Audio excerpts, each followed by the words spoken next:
Hello and welcome to a video where I try to determine who is the best person who has appeared in AEW who's on WWE 2K25, starting with La Primera, who of course got scouted by WWE essentially on the basis of her match with Mercedes Moné on, I think it was Dynamite, could have been Collision, could have been Rampage, I can't remember.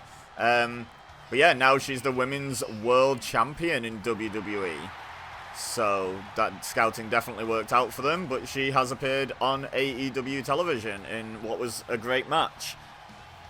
And the reason I'm doing this video is because we've just had Tommaso Ciampa debut last week on Dynamite in AEW, and then this past Saturday, spoiler alert, skip forward like 10-20 seconds if you don't want to hear this, but this Saturday on Collision, just won the TNT Championship from Mark Briscoe in his first match. So I figured, since he's on WWE 2K25, we'd do a bit of a crossover. And turns out there's 28 wrestlers on this game who have been in AEW in some capacity at some point. So yeah, we're going to do qualifiers. The first round is going to be triple threat, fatal four-way, triple threat, fatal four-way, all the way until there's been 4 of each, 8 matches in total. Then the 8 winners go into a single elimination tournament, quarterfinals, semifinals, final. And another champion, another current champion who has been in AEW, Ethan Page, all ego, who is the current NXT North American champion at time of recording this, unless he lost the title last night. Well, no, at time of recording this, I don't know if he's scheduled to defend the title tonight, but I'm recording this yesterday as it's going up on YouTube. So at the time of recording this, I believe he's still North American champion. But yeah, 2 champs out of 2. We're kicking things off strong here with Stephanie Vaquer and Ethan Page. And the final member of this opening triple threat, indeed, has appeared on AEW TV very recently, teamed up with Austin Gunn on Collision or Dynamite. It was this past week, anyway, it was within the past week. But yeah, here in his old D-Generation X Mr. Ass incarnation is Billy Gunn, who is in this game despite when it was released being contracted to AEW. So there must have been some sort of negotiation went on there to include him. And now finds himself in a triple threat with 2 current champions in WWE for a chance to enter the quarterfinals of this video and be the best AEW person on WWE 2K25. Best AEW wrestler. Not everyone I'm going to be using has wrestled in AEW, but I think it's still fair to describe it as the best wrestler who's been in AEW and is on this game. I don't know. You know how I've done the title, but I don't because I've not done it yet. Just come up with the premise. Anyway, we're at NXT Deadline, where NXT was where Stephanie Vaquer came in and became double champion. Ethan Page, current North American champion. So Billy Gunn with the opposite of the home field advantage. He's at a disadvantage to both of his opponents. Ethan Page going straight for Gunn there with the bicycle kick, and now Stephanie Vaquer joining in as well. And now after she's taken down Billy Gunn, Ethan Page goes after Vaquer, and nasty sort of twist with the sole of the boot across her face. Horrible stuff. And then he took the fight to Billy Gunn, and because he turned his back on Vaquer, she's making him pay. Oh, she's got him up. One-handed, by the way. And a backbreaker, a one-handed pendulum backbreaker. And Billy Gunn, rightly so, there's the experience of Billy Gunn. Been around for a long time, and he knows triple threats hold no disqualifications and no countouts. So that kendo stick is perfectly legal. Now going for the pin after hitting both of them on Ethan Page, but Vaquer was already back on her feet to break it up. Into the corner goes Gunn. And, oh, Ethan Page back on his feet now to attack Stephanie Vaquer from behind, but that allows Billy Gunn to recover and go after Ethan Page. But Ethan fighting out of the fireman's carry here. And now Stephanie Vaquer heading out of the ring. Oh, I thought she was going to get a weapon. But no, she's decided to come back in. Decided against it.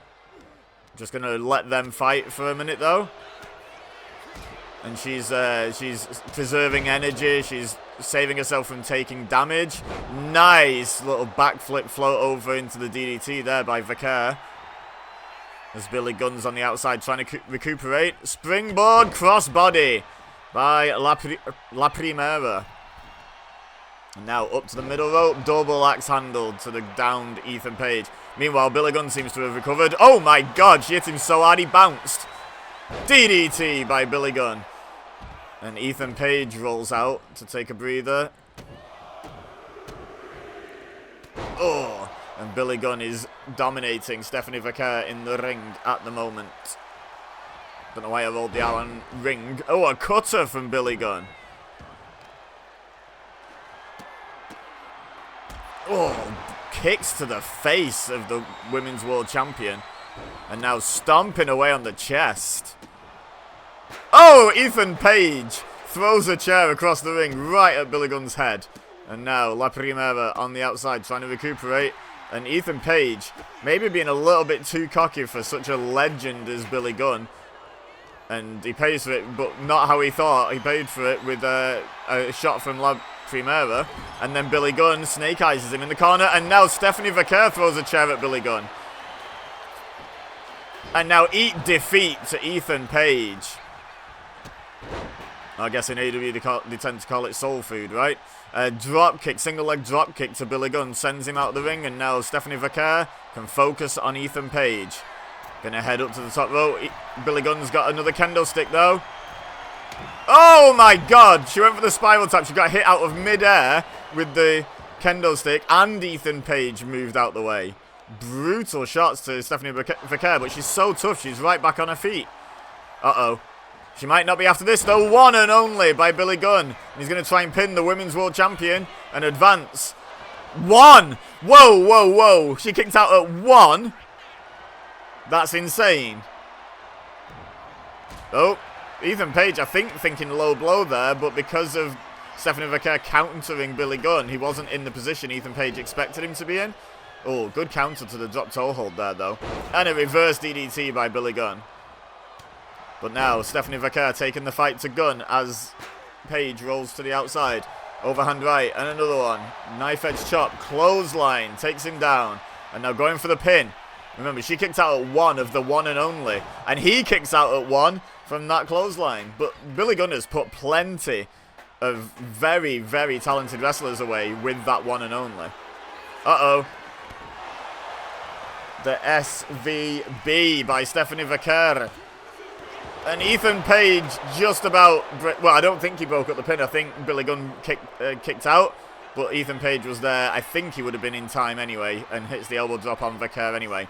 And now, the Ego's Edge to Billy Gunn. Billy Gunn's taken a beating here. First the SVB, then the Ego's Edge. Is that what he calls it? Can't remember. But either way, Vaquer is there to break up the pin. And Billy Gunn is recuperating on the outside. Meanwhile, Vaquer, look at this. Russian leg sweep and then float over, punching Ethan Page in the face.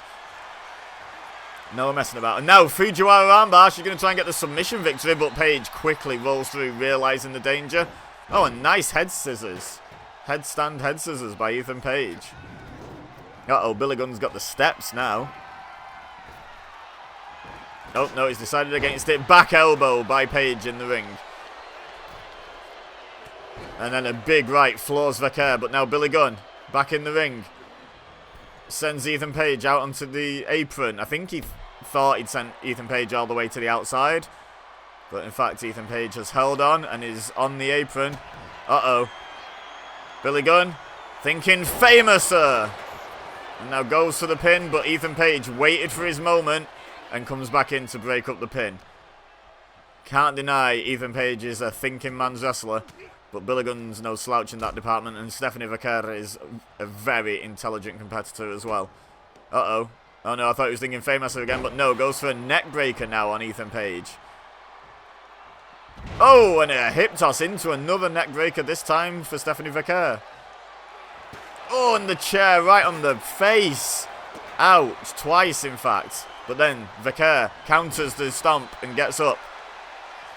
Dragon Screw leg whip takes down Billy Gunn. This match must nearly be over now. If someone can attempt a pin from essentially any move. Oh, there's another Dragon Screw leg whip. Meanwhile, Ethan Page on the apron. Maybe getting too cocky. And Stephanie and Vaquer are going to teach him a lesson. But yeah, basically any big shot, as long as the other opponent isn't there to break it up, might be the end of this match. They've all taken quite the beating now. Ethan Page sent to the outside by Vaquer. And this roll-up could be it. Look at that beautiful bridge. 2. Oh, Billy Gunn kicks out. But Stephanie Vaquer showing how smart she is. Eat defeat. Sending Ethan Page to the outside, then immediately going for the roll-up on Billy Gunn. Trying to win this match while Ethan Page couldn't do anything about it. And now she's got a kendo stick. Ethan Page back in the ring. Stephanie Vaquer. Oh, he catches it. Hits her in the midsection after disarming her. And now Billy Gunn takes the stick from Ethan Page and hits him in the midsection. And then takes him down with a shot to the back. Uh-oh. Ethan Page has rolled out. SVB by Stephanie Vaquer. This might be it. This could be all she wrote. And it is. Stephanie Vaquer advances to the quarterfinals. But who'll join her? Well, we've got 8 more qualifiers to go. Let's get on with them. Sorry, my mistake. 7 more first round matches. We've had 1 of the 8. Now the next one, starting out, this is a fatal 4-way this time. So it's all random who's in which matches. So if you consider being in a triple threat or a fatal 4-way to be an advantage one way or the other, there was no choice being made by me. It was purely just hit the random superstar button until it lands on or near enough that I can see them on the menu. Someone who's meant to be in this video. And out now, Jake the Snake Roberts, of course, most commonly seen in AEW managing Lance Archer before Archer took his place in the Don Callis family.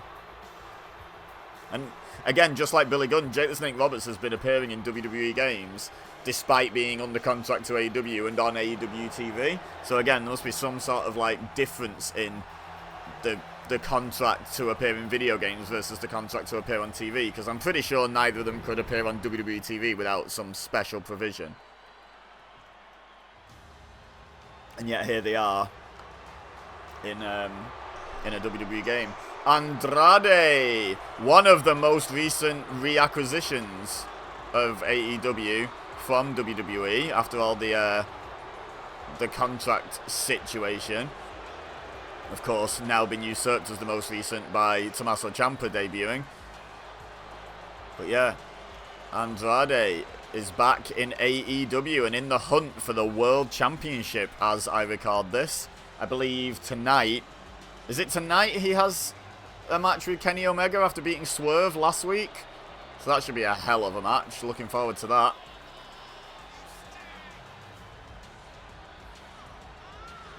And there's his skull mask. But, yeah, Andrade hoping to gain some momentum going into his match with Kenny Omega tonight by getting a big win in this tournament.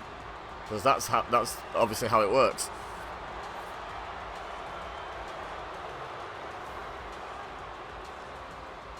And Andrade looks fired up, looks ready for action here.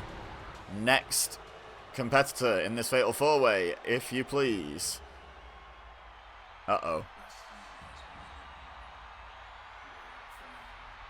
Know who this is? One of the biggest names in WWE to have been in AEW.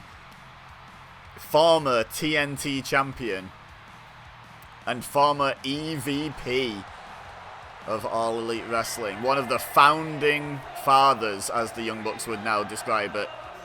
Cody Rhodes returned to WWE a few years ago at WrestleMania 38? Was it? Yeah, because 41 he faced Cena, 40 and 39 he faced Reigns, so it must have been 38 when he faced Seth Rollins, right? Can't be longer ago than that, surely. That's already nearly 4 years ago, which is wild. Anyway, yeah, Cody Rhodes, very much entrenched in WWE now, referred to as QB1, the quarterback of WWE. up until recently, was in his second WWE Championship reign. And probably isn't far away from his third, you know, like, statistically. Who knows when that'll be. Hopefully Drew will get a decent reign before that happens, but he's most likely to lose it back to Cody Rhodes, right? So Cody taking inspiration from Andrade's mask, wearing his mask that he wore at, is it 41? 40? I think 41 maybe.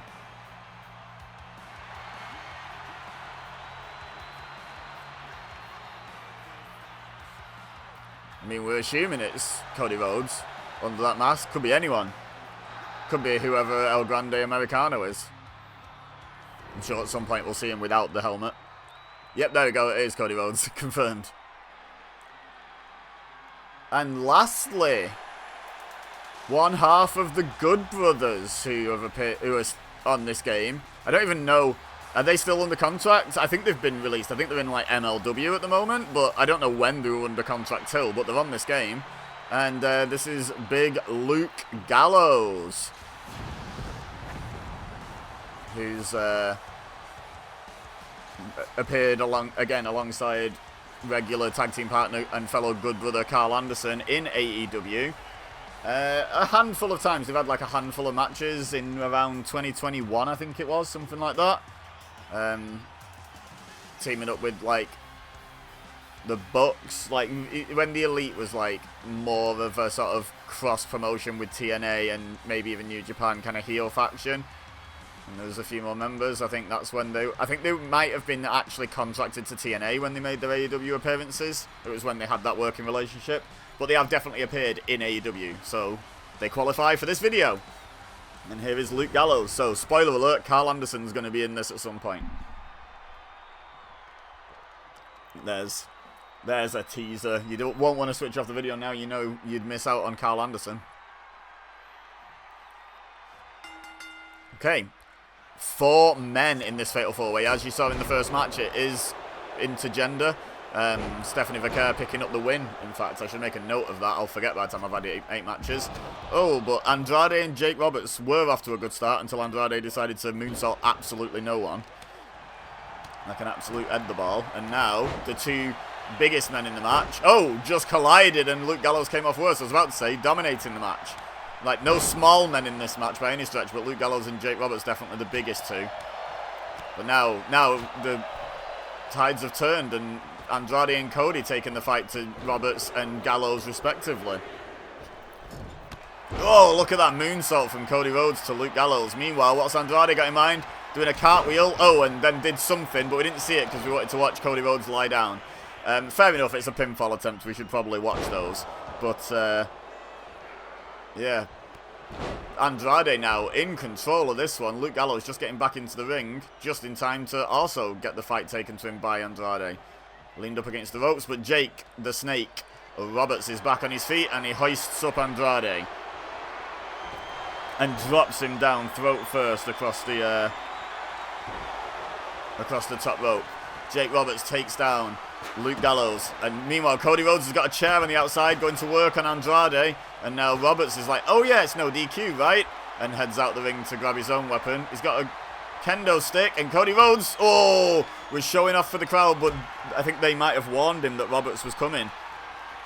Now look at this, powerbomb attempt. Oh, the sit down, Liger bomb style.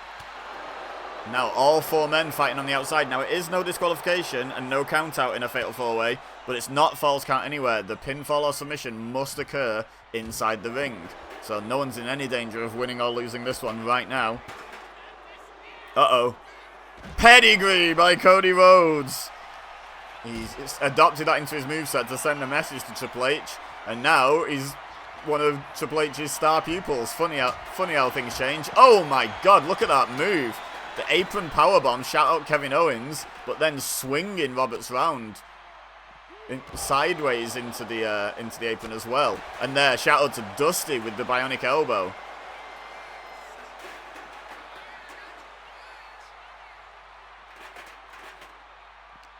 And now, Roberts and Rhodes finally meet after staring at each other across a downed Andrade.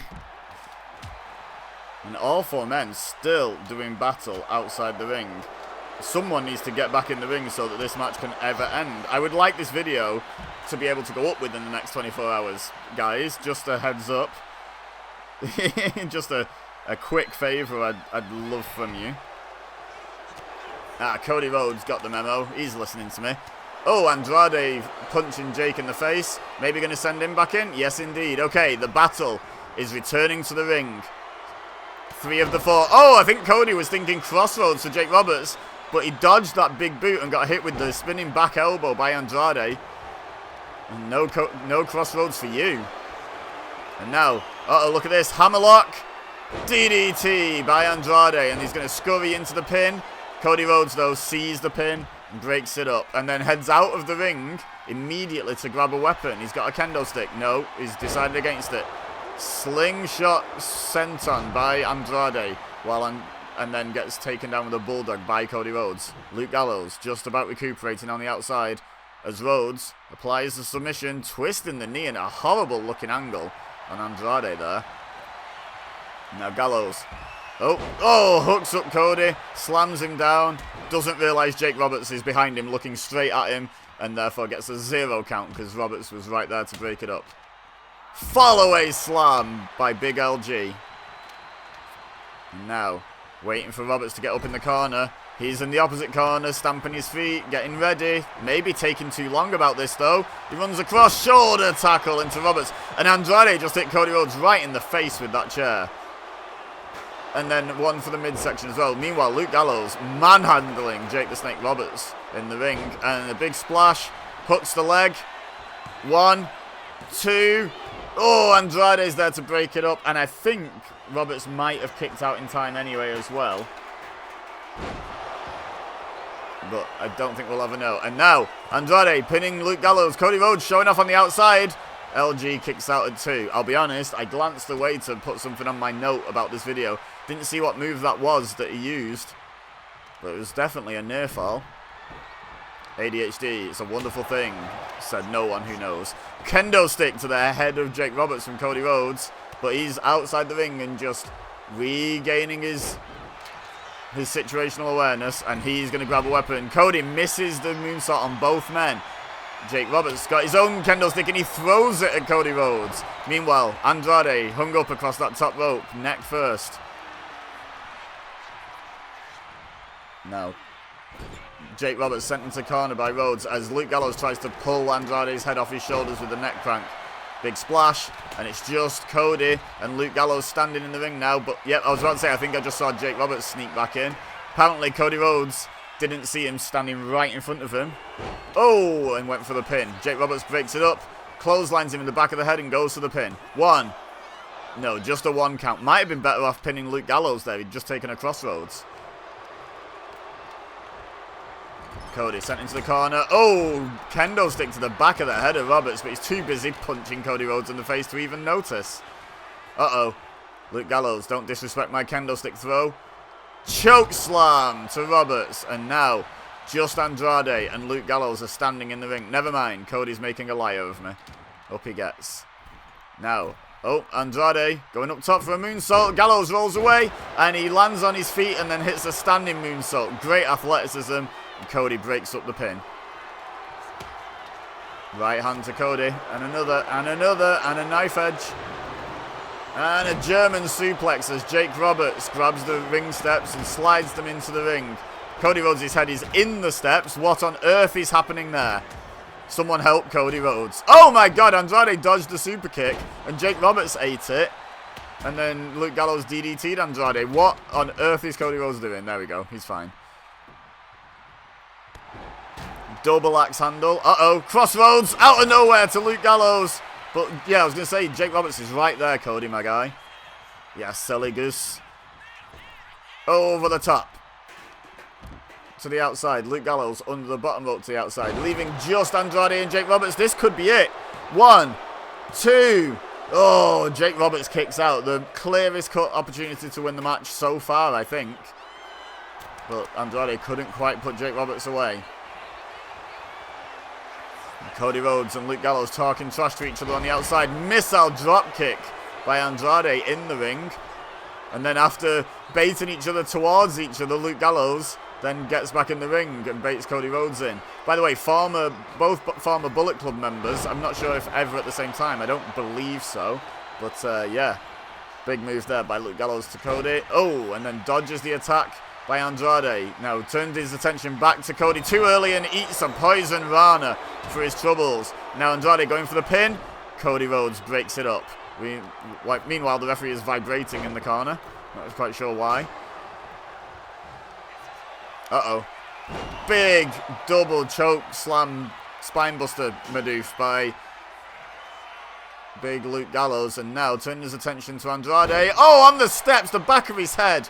Right on that corner. And then throws the kendo stick right in the face of Cody Rhodes and goes for the pin on Jake Roberts. But it wasn't enough to stop Cody breaking up the pin. Oh, uppercut to Andrade. Jake Roberts. Atomic drop to Cody Rhodes. Big right. Scoops him up. Cody Rhodes escapes behind. Reverse DDT to the inventor of the DDT. And now Luke Gallows has Andrade in a pump handle position and drives him down. Right hand by Cody. Had no effect on Luke Gallows at all. Belly to belly. Bayley to AEW at the end of her contract confirmed by this video, obviously.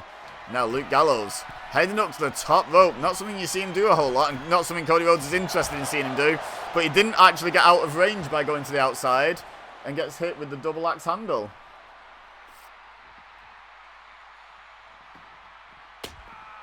Oh, shot to the midsection of Gallows there. But now he fires some back at Andrade. Cody Rhodes back into the ring. Oh, Jake trying to send Gallows into the steps, but Gallows managed to resist. And Cody Rhodes has come out of the ring with a kendo stick. If you're going to fight out here, I'm going to bring a toy and I'm going to join in, says Cody Rhodes. But Andrade back to his feet, taking the fight to Rhodes. Elbows to the midsection. And now, Jake Roberts up to the top rope. Oh, double axe handle to Luke Gallows off the top, but then eats a drop kick from Andrade. And Cody Rhodes is just saying, get back in the ring, let's finish this, let's do this properly. Oh, back elbow by Andrade though. Uh-oh.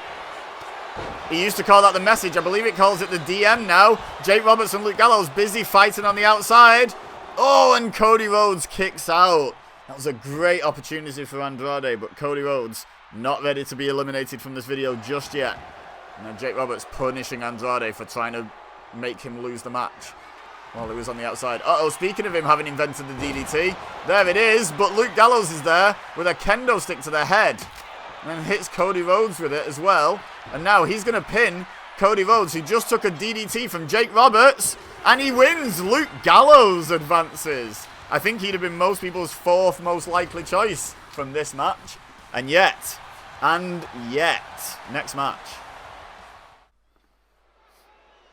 Alright, next match. Back to triple threat now. They will alternate throughout this first round. And William Regal is here. Of course, turned up in AEW to manage Bryan Danielson and Jon Moxley, and eventually expanded into the Blackpool Combat Club, which eventually morphed into the Death Riders, which we still have today. So played a very big role in the history of AEW, really, as William Regal. Has since returned to WWE, not really as an on-screen figure, but I believe he's backstage. But of course, famously the Commissioner during the Attitude Era, former European Intercontinental Tag Team Champion, former General Manager of NXT. Ava's just left, just been released or left. I'm not entirely sure which, I can't remember. But, I don't know, maybe William Regal could come back as the general manager of NXT. But yeah, he's in this video. And now, the man for whom this video is being made. And the man of many amazing entrance themes. I love this song. The No One Will Survive theme, but I love his AEW theme. That's an absolute banger as well. And I was there at TakeOver New Orleans when he had no music, and his music was the crowd chanting very vociferously "F you Ciampa" all the way to the ring. Absolutely beautiful moment. Incredible stuff. Big fan of Tommaso Ciampa. Like, really such a big fan. His shadow knows his story. And no one will survive. But yeah, massive Ciampa fan. I have the, I think it's the shirt where it's like the American flag but turned sideways and black and yellow. I have that shirt somewhere in my collection for sure. But yeah.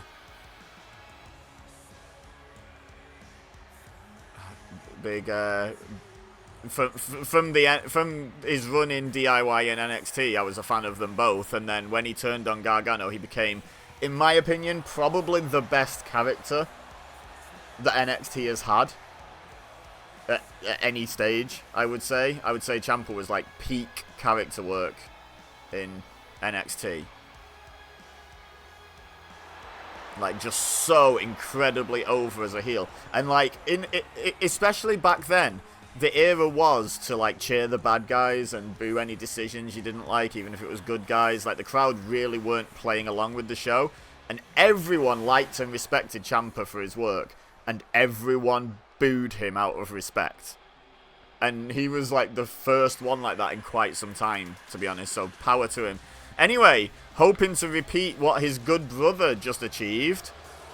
Here comes Carl Anderson. Can we have back-to-back good brothers qualify?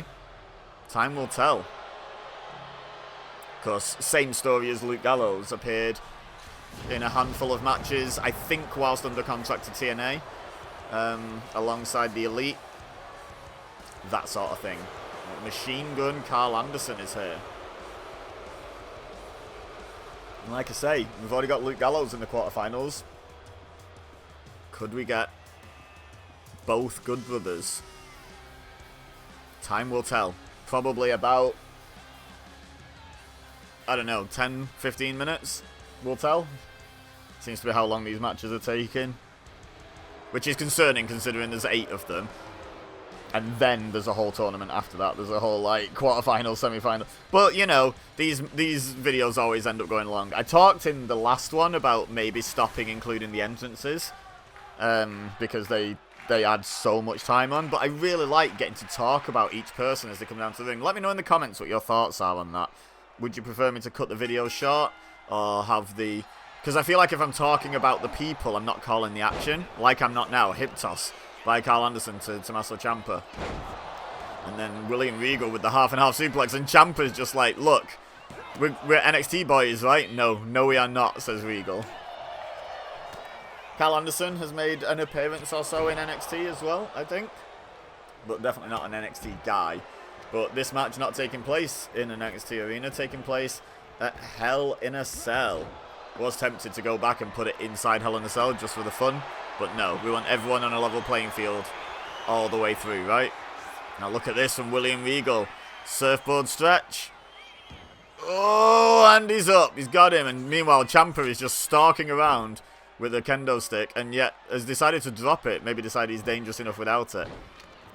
Breaks up the potential submission. And now, oh, I was going to say going to take the fight to Regal. But Regal quite literally beat him to the punch with that double shot to the midsection.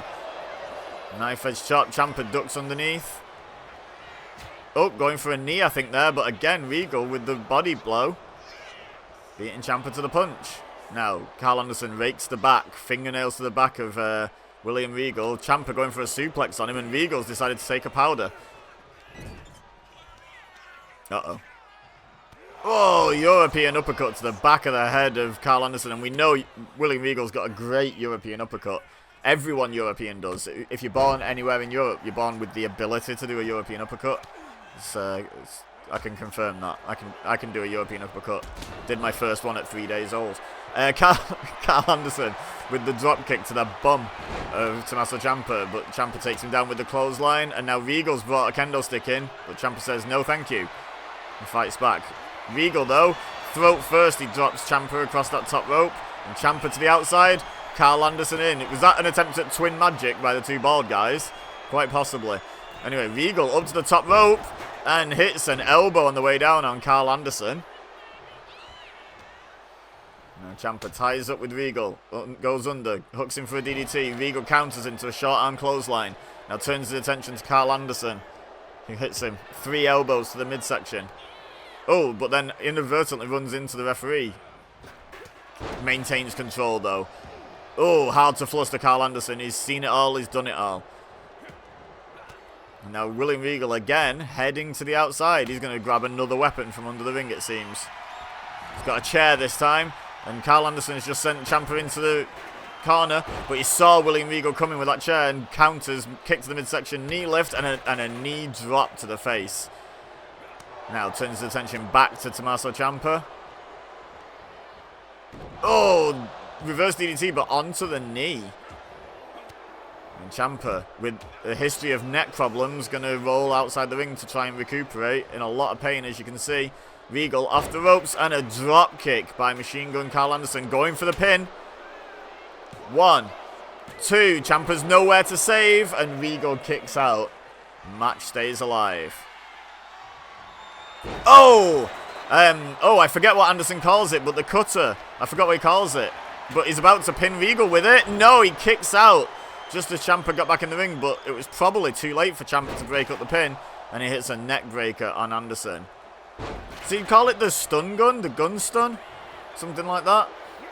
Oh, either way, I call that a knee trembler from William Regal. The knee to the jaw. Oh, and Carl Anderson kicks out. Ciampa almost losing twice in quick succession there. For neither time through being pinned or submitted. Nice neck breaker combo by William Regal there. Going for the pin, but Carl Anderson is on his feet and breaks up the pin. Surprised the AI never breaks up pins with weapons, because you can. I've tested it. Oh, overhead belly to belly by Ciampa, but look at that. While he was still on the floor, Carl Anderson mounts and starts just raining down punches to the face. And now an elbow to the inside of the knee. Ciampa's obviously had knee issues as well. Had a lot of reasonably serious injuries in his career, and it puts a target on you.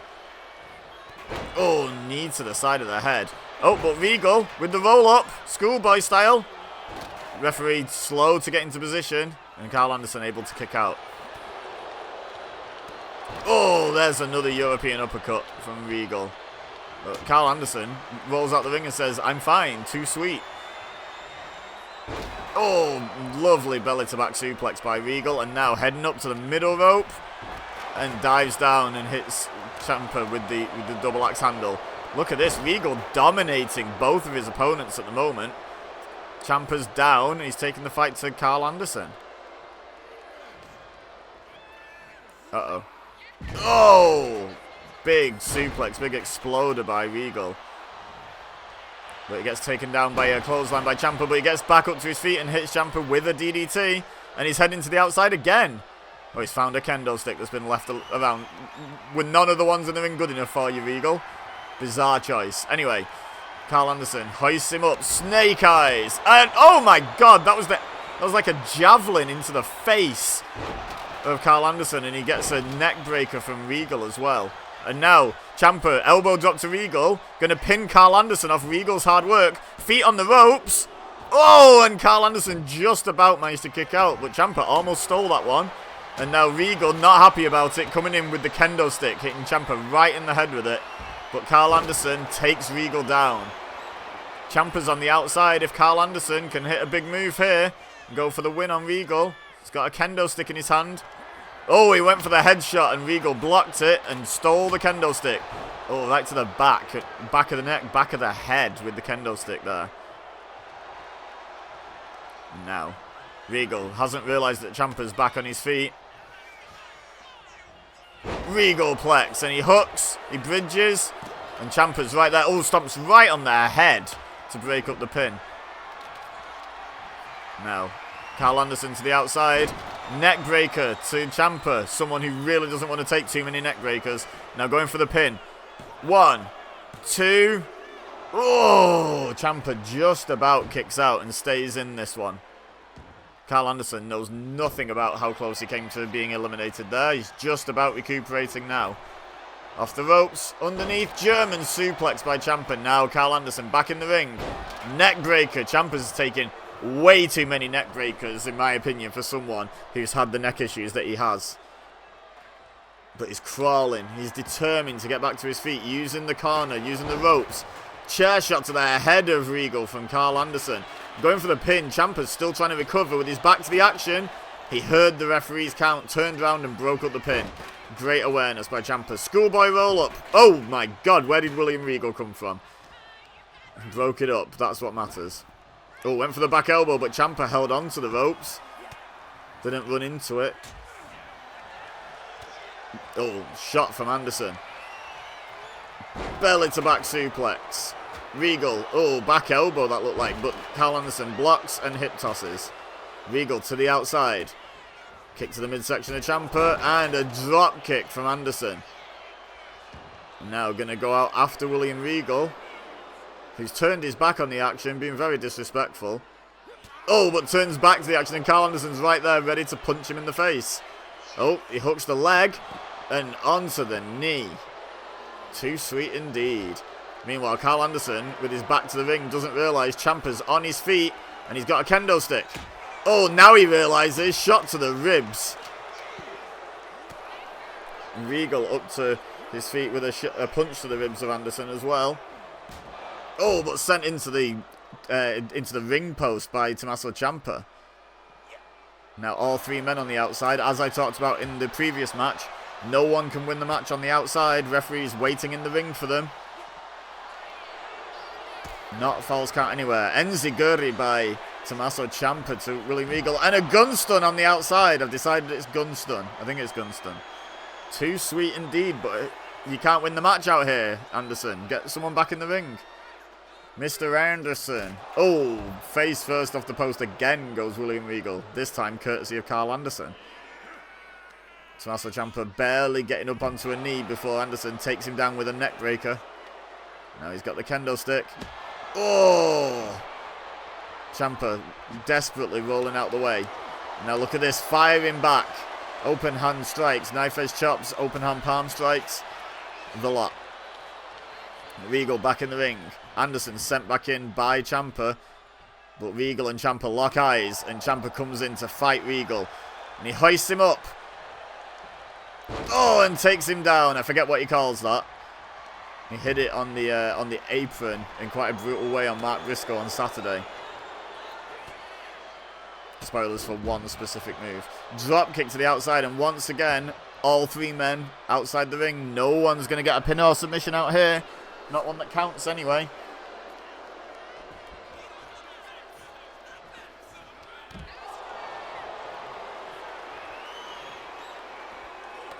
Oh, right hand by Ciampa.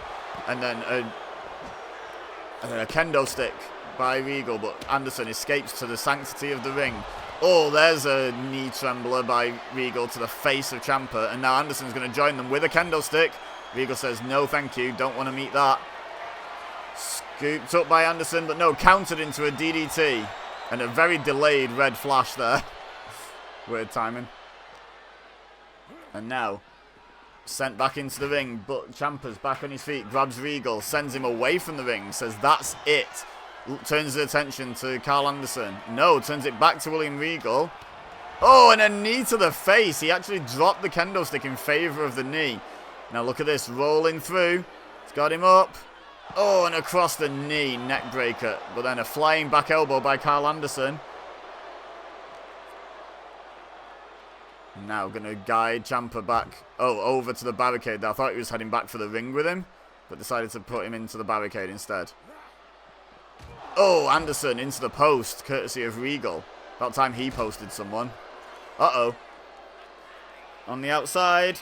Oh, face first. I thought he was going to do a neck breaker, but takes him down face first. And Carl Anderson just, I'm not Sean Connery, just smashed a kendo stick over the head of Tommaso Ciampa. And Ciampa seems relatively unfazed by that. Now, Anderson sent over towards the announce table.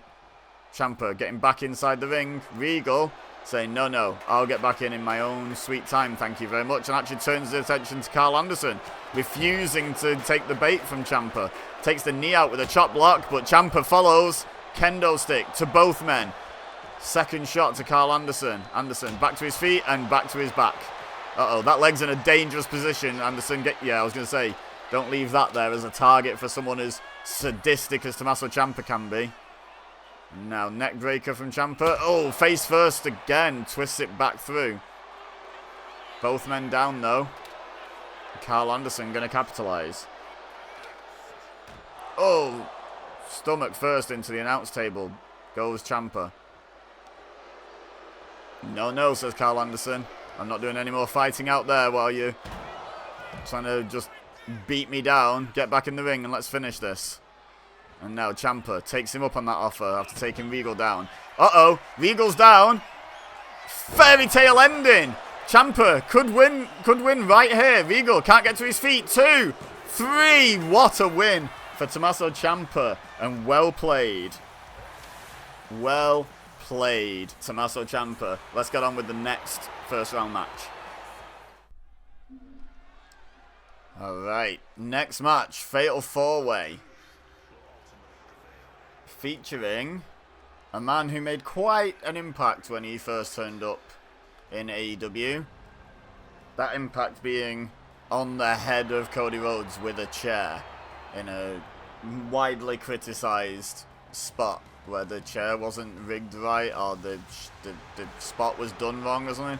Anyway, he managed to make quite a career out of it. Like, obviously he's not become like a main eventer in AEW or like even a main roster guy in WWE, but I don't think that's like his point now. I think he's like helping out in NXT. But like, he became the chairman, right? And he managed to come back to WWE as Shawn Spears rather than reverting back to Ty Dillinger. So it obviously made an impact, not just on Cody's skull. But yeah, Shawn Spears is back in WWE. He's in NXT and therefore is in WWE 2K25 and therefore qualifies for this video. Can he qualify for the quarterfinals? He'd like to think so.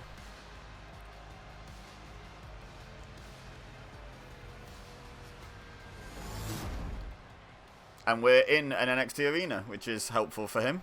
Home field advantage. Now, someone who's appeared in AEW quite recently, in a slightly older version of Ricky Steamboat, admittedly, but yeah, in a segment with FTR, what, a couple of weeks ago? Something like that? Maybe. Actually, it might be a couple of months ago. So I'm up to date with AEW now, but I kind of binge watched from like August to up to date in the last month or so, maybe 2. So the timeline's a bit hazy for me for a lot of what's happened there, because it's all been recent for me. But yeah, he had a segment with FTR not that long ago. And now, here he is, trying to prove that he's the best on the game to have been in AEW, despite not having done a lot of wrestling in AEW, shall we say. He still qualifies. Now, speaking of not wrestling a lot in AEW, but having definitely been there, definitely supported Cody Rhodes to several matches, for starters.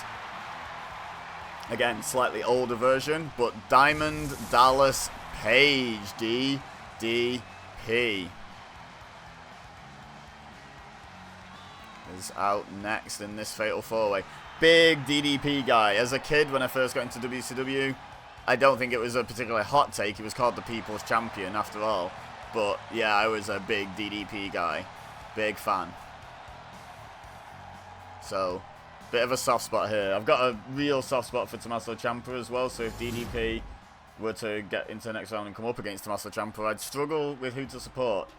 However, as much as I might like Tommaso Ciampa and DDP, I think in this video, gonna have to support Isla Dawn. I bought front row tickets to her first show back in the UK after being released from the WWE.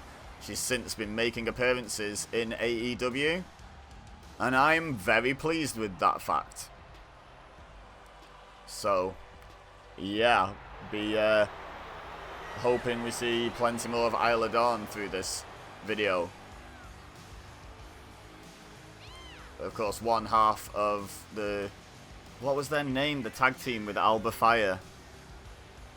Former women's tag team champions. Can't remember their name, but she got released and Alba Fire went on to become part of the Secret Service. I've not really... Maybe she wanted to leave. You know, like maybe the release was partially her decision.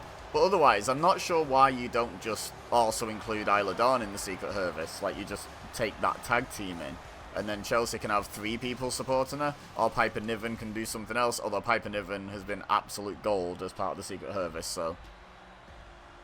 But, like, if you're determined to make the Secret Service exclusively Scottish women, right here. Anyway, she was released. I got to see her in person as a result of that, up close. And now she's semi-frequent in AEW, so congratulations to Isla Dawn. Let's get this Fatal 4-Way underway. It's been a bit of a sausage fest for the last 2 matches. Now Isla Dawn is back representing the women, and DDP is taking the fight to Shawn Spears, which I'm sure, even if they didn't physically clash, maybe during Shawn Spears' feud with Cody, DDP would have been supporting Cody. Oh, axe kick to the back of the neck of Ricky Steamboat by Isla Dawn, who's, by all accounts, taken down an absolute legend of the business here so far. DDP out onto the apron, stalking Shawn Spears as he stumbles to his feet. Oh, slingshots himself over with the crossbody. And a jawbreaker to Ricky Steamboat by Isla Dawn. But now, oh my goodness, DDP with like almost a reverse gut wrench suplex. And then kick Shawn Spears in the face. Now look at this battle of legends. Oh, very briefly and then very abruptly interrupted by Isla Dawn. German suplexing Ricky Steamboat. And then look at that, the counter to DDP as well. Rolls through, bridges over, hooks the leg. Oh, Ricky Steamboat keeping in his awareness. You could have eyes in the back of your head at all times during triple threats and fatal 4-ways. And Ricky Steamboat sure did that. Sure did that. Oh, Dawn takes down Shawn Spears, and now we're getting Steamboat versus... Never mind. No, we're not. Isla Dawn, once again, interrupting to take down Ricky Steamboat. She's got something against him. And I guess, therefore, so do I. Belly to back suplex from Isla Dawn to DDP. Adult me's favourite in this match versus child me's favourite in this match. And she hits the ropes, and that's almost like a punt kick. She should probably pin DDP. But instead, she's up on the top rope, stalking him as he gets back to his feet slowly, unsteadily. And then she decides to get back into the ring. But that indecision might cost her. No, she's elbowing DDP in the side of the neck, side of the head. And she escapes his grasp. And a belly to back suplex. Now, heading up to the top. And now, is this time the time she actually does jump. Power slam by Steamboat and a cross body block off the top by Isla Dawn to DDP. Going for the pin. Oh, DDP kicks out at 0 though. Going to take a lot more than that to put away the former WCW champion. Two-time WCW champion, in fact. Now, off the ropes goes Isla Dawn.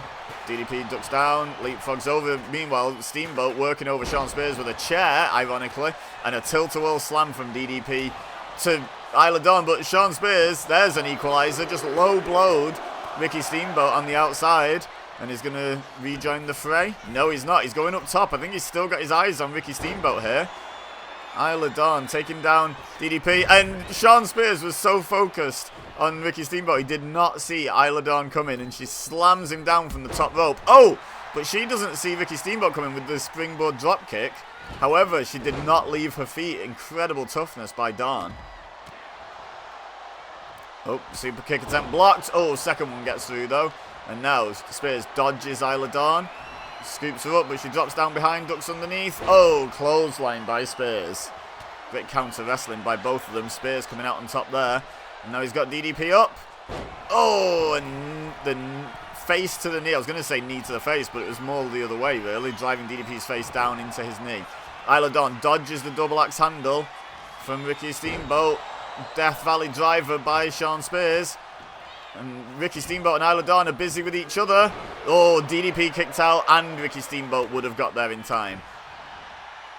But Shawn Spears almost advancing to the quarterfinals. Takedown by Isla Dawn on Ricky Steamboat.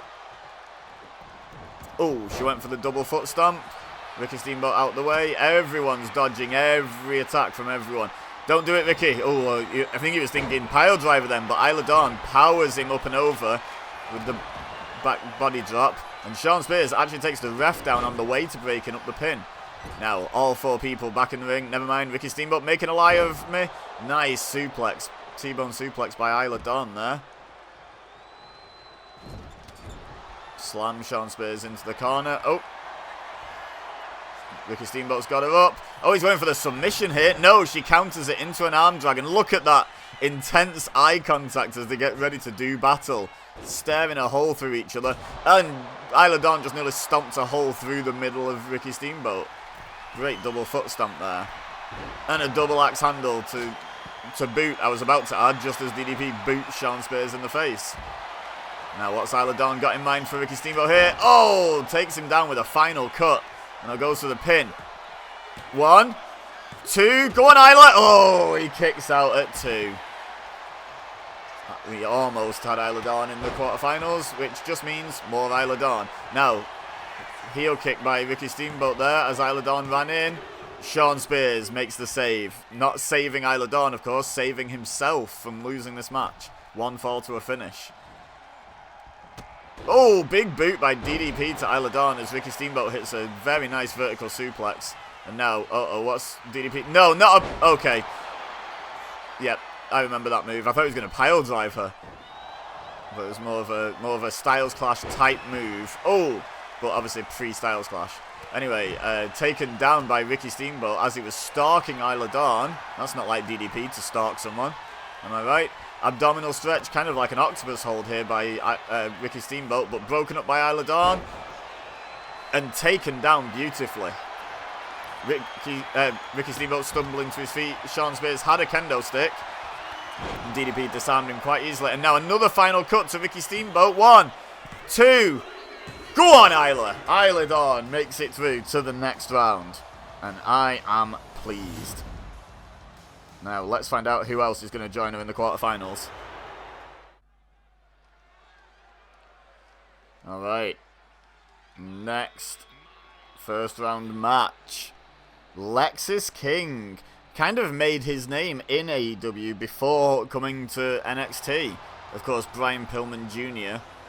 in AEW. Very much embracing his legacy, his second generation-ness. Then in NXT, he got a new name, and his introduction to NXT was about how and why he was dropping his father's name. Obviously, all in kayfabe, but still, nonetheless, quite a different presentation. Here he is, and we're at an NXT show. NXT Vengeance Day, I think, is the arena for this match. So, nice, slight home field advantage for Lexis King.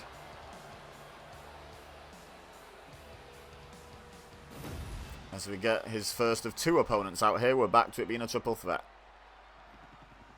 Oh. We know who that means. It's one of the Motor City Machine Guns. But which one? Of course, both Motor City Machine Guns had, I believe, like 1 match in AEW at one point. Maybe it was slightly more than 1, but it might have only been the 1. Either way, they were there for a cup of coffee, but it's enough to get them into this video. Alex Shelley is the first of the Motor City Machine Guns that we will see in this video. Spoilers, Chris Sabin will also be here at some point. Alex Shelley and Chris Sabin, of course, bypassing NXT, coming straight to the main roster of WWE. So no home field advantage there, so slight advantage actually for Lexis King. He's not exactly a favourite of the NXT faithful, but, you know, you get that home team support almost inevitably, right? Oh, but speaking of also having appeared in NXT, Wes Lee, now in AEW as part of the Rascals as Desmond Xavier. But yeah, had quite the run in NXT. Former North American champion, I believe, if I remember correctly. Now playing his trade as 1/3 of the Rascals in AEW.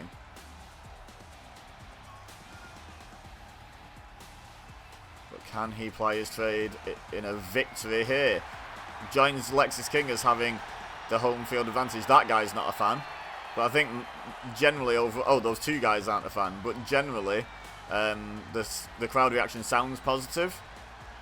Of course, Wesley serving as both a babyface and a heel at various points in his NXT run.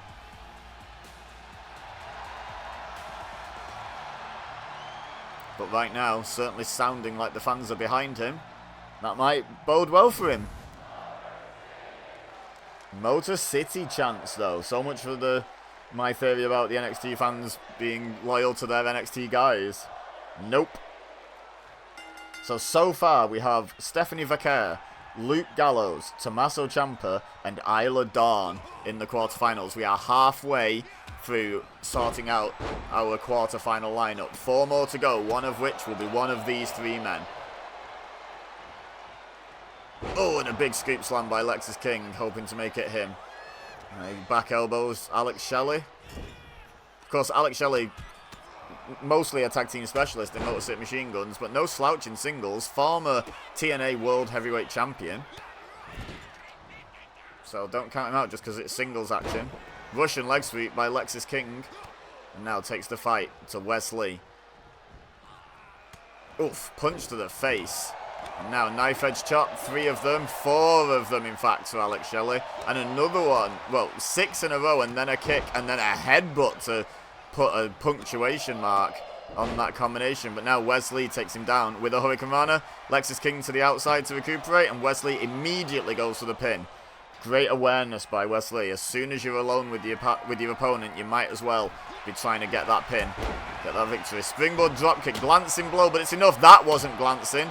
That was a hell of a shot with the kendo stick, and then a shot for Alex Shelley as well. And now again, great awareness this time by Lexis King.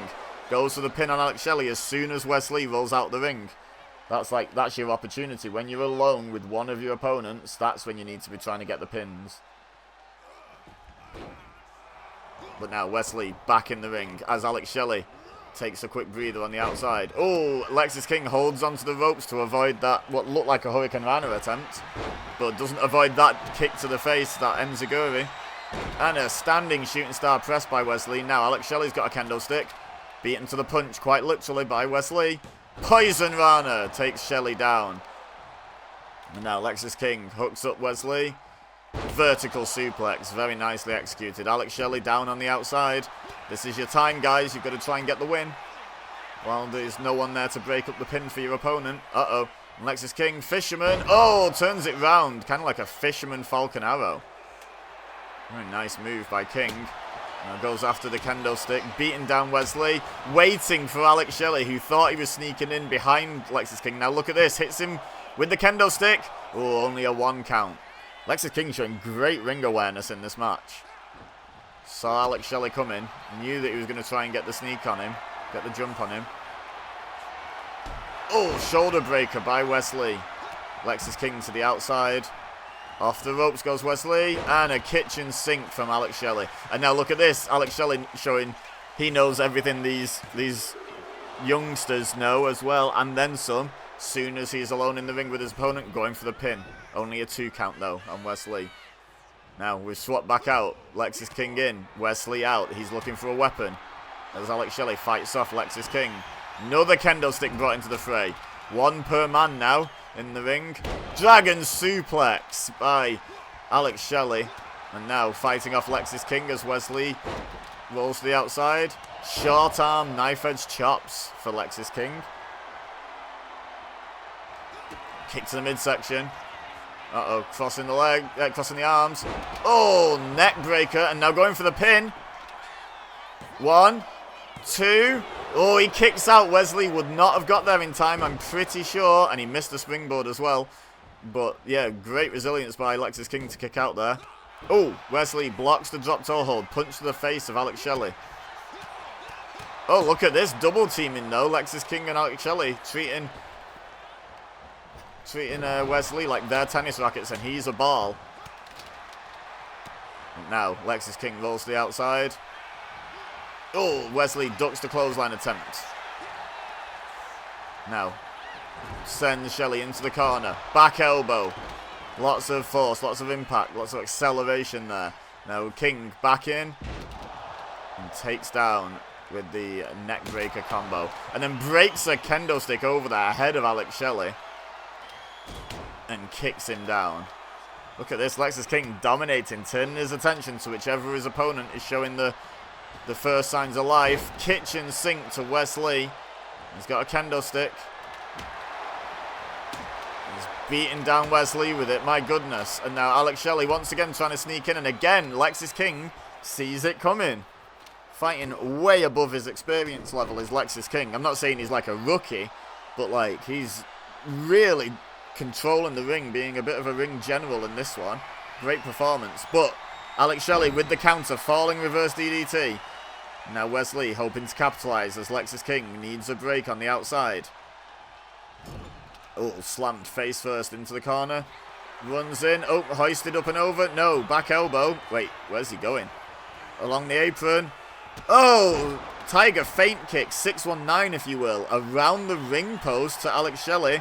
But yeah, that was a mistake by Wesley. He could see that Lexus King was there. And yet went for the pin and allowed Lexus King to take control while breaking up the pin as well. Russian leg sweep to Wesley.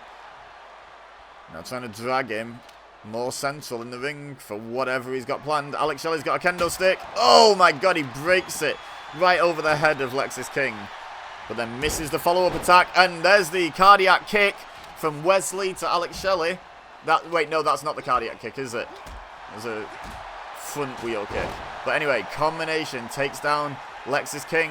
Alex Shelley nowhere to be seen on the far side of the ring on the outside. Spiral tap by Wesley. Going for the pin. Alex Shelley only just stirring. Maybe too slow here. 2. Oh, he would have been too slow, but Lexus King kicked out anyway. Great accounting he's making for himself here, Lexus King. Great ring awareness, ring generalship. Great toughness being exhibited. Oh, lion salt by Shelley, though. Speaking of AEW alumni. Oh, but Wesley able to kick out at 2. And now Alex Shelley. Oh, I was going to say in control of this one, but Lexus King with the great counter there. Now, where's Lexus King going? Maybe going looking for a new weapon. Most of the kendo sticks in the ring are broken. And he's going to get a chair. And he's going to give a good... oh, my God. He just hit Wesley and then threw the chair at him. Wesley, though, fired up by the disrespect, it seems. Oh, well, that'll unfire you up pretty quickly. The low blow. And now Alex Shelley's come over, but Wesley is out on his feet as Alex Shelley hits Lexus King right in the ankle with the kendo stick and then turns his attention to Wesley. My goodness. Oh, reversal by Lee. And he looks like he's feeling confident. Probably feeling a bit tender as well after what Lexus King did to him. But rolls out the way of the knee attempt. And now fighting off the grip of Lexus King. Elbows to the midsection. Ducks the clothesline from Alex Shelley. Shelley dodges his forearm. And Lexus King sends Alex Shelley back into the ring and interrupts Wesley looking for a weapon to punch him down to the floor. Oh, I thought Alex Shelley was about to dive out, but no. Discretion, the better part of valor there, decided not to take the huge risk. And it's paid off for him. Look at that. Incredible move by Alex Shelley. Now both Wesley and Alex Shelley heading into the ring. Arm wringer by Shelley. Oh, tweaking the wrist. And that runs all the way up the arm. Affects the shoulder, affects the elbow. And kitchen sink. Don't need to tell you what that affects. That affects your midsection. Makes it hard to breathe. Knocks the wind out of you. Alex Shelley focused on Wesley, and not Brian Pillman, Lexus King with the kendo stick broken over Alex Shelley, knocking him off that middle rope. But now, yeah, Wesley knocking Lexus King off the apron, following him out, but only to go and grab a weapon that he then throws at Lexus King. Turnabout is fair play, am I right? That's what Lexus King did to Wesley before. But now Alex Shelley has Wesley up. Uh-oh. Surely not. Oh my god, powerbomb on the ringside barrier, and there's no countouts. And that's probably for the best for the 2 NXT stars, or former stars in Wesley's case. Oh, but Alex Shelley comes up short with that slingshot splash to the outside. Lexus King with a neck breaker to Wesley. Alex Shelley with a neck breaker to Lexus King. Talking trash. Now, Wesley stumbling away. Maybe going to look for a weapon. No, changed his mind. Fighting around the ring post, but they eventually get to each other, and Wesley gets the first shot in. Got him up for a powerbomb. Alex Shelley says no thank you, punches to the face, and now turns his attention back to Lexis King. That might have been a mistake. Lexis King wasn't even back to his feet yet. Oh, down on the outside with that Fisherman Falcon Arrow. And Wesley has a kendo stick from inside the ring. Kick to the midsection of Alex Shelley. Oh, we'll never know what Lexis King had in mind there, but what he's got in mind right now is splinters. That kendo stick shattered over his head. And then a wheel kick to Alex Shelley by Wesley. He's really in control, but it's not falls count anywhere. None of these matches are. He needs to get someone back in the ring and try and capitalize on this dominance. Splitting up his opponents, sending them to opposite corners of the ringside area. Now heading up to the top rope on the side where Lexis King is. And takes him out. I don't think Lexis King even knew where Wesley was. Focused on Alex Shelley on the far side of the ring. Both men down after that huge high-risk move from Wesley, though. He is slowly getting to his feet as Alex Shelley slowly makes his way around. This has been a brutal match. You can tell the effect it's having on everyone. Everyone's moving just that bit slower. Kitchen sink to Wesley. Kick to the midsection. Lexis King suddenly looks like he's on fire, but no. Alex Shelley fighting back into this. King and Shelley dodging each other's attack attempts. And Shelley sent up the apron. Lee dodges King. And, oh my god, doesn't dodge that ring post. Did you hear that thong as well? That noise that it made. Must be hollow, that thing. Oh, leg trip by Alex Shelley. And now look at this. The border lock. Is that what it's called? The border cross? I can't remember what it's called. But either way, painful submission. Very similar to the Gargano escape. Of course, the Gargano escape inspired by that very hold. Oh, kick to the midsection. Oh, sliced bread to Wesley. And so much of the latter part of this match has been on the outside, and no one can capitalize on all the momentum they're building, all the damage they're doing, because there's no pins or submissions out here. Lexis King moving the fight over to the right-hand side of the ringside area as we look at it. Now heading up to the top turnbuckle. Oh, Wesley dodges the double axe handle that was meant for him. Never went near Alex Shelley. Backbreaker to Alex Shelley. That went near to him. Lexis King's knee went very near to hit the small of his back, in fact. And now, Wesley waiting patiently in the ring. Shelley sent in. Sorry. Wow, that is a Brian Pillman taunt, though, back from the Hollywood Blondes days. That's why I got confused. Lexis King doing a little bit of a shout-out to his late father. Oh, knee to the midsection. Look at that combination of strikes by Wesley. Alex Shelley had no answer for any of that. Now struggling to get back to his feet in the corner. Meanwhile, in the other corner, Lexis King gets the feet up. Wesley, though, underneath, kick to the leg. Now, what's he got in mind here? Maybe a power bomb. Yes, indeed, with the sit-down, the Liger bomb, going for the pin. Alex Shelley's around somewhere, and he just about breaks it up. No sign that Lexis King was going to kick out there. Oh, now trips the leg as Lexis King's had to leave the ring to recuperate. You can see him in the background. He's out on his feet.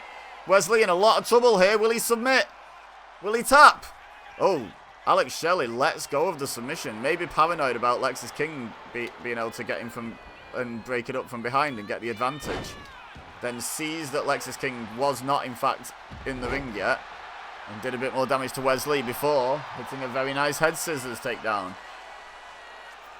Back and forth this match goes, but Alex Shelley, I was going to say currently in control, but never mind. King making a lighter of me. Oh, now inside cradle, trying to win with a roll-up, realizing Wesley's not there to break it up. Alex Shelley just about kicks out, and a low blow to King by Lee. Turnabout is indeed fair play. That's revenge for earlier in the match, and no one's going to begrudge Wesley that revenge, I don't think. And that is the cardio kick. This could be it. Cardio kick to Shelley. King is down after the low blow. No, Alex Shelley kicks out. I thought that was it. I really thought that was Wesley moving into the quarterfinals. Springboard, swing and a miss by Lexis King though with the springboard dropkick. Counters Wesley into the corner. There's just splintered bits of kendo stick everywhere in that ring. Not going to be pretty to land on any of that. But King choking Wesley in the corner with his boot. Now, heading up top. I don't think he's noticed that Alex Shelley's on his feet. Elbow drop from Lexis King. Now, Alex Shelley into the ring. Looking to capitalise. Hits an elbow of his own. Ignores Lexis King, which is a weird choice when Wesley was down on the mat after taking a top rope elbow. And it's not working out for Alex Shelley. Oh, they always like to make a liar out of me, don't they? Now, Shelley with King up. What on earth has he got in mind here? Oh, shifts to a fireman's carry. And then throat first across the top rope. Now going for the pin.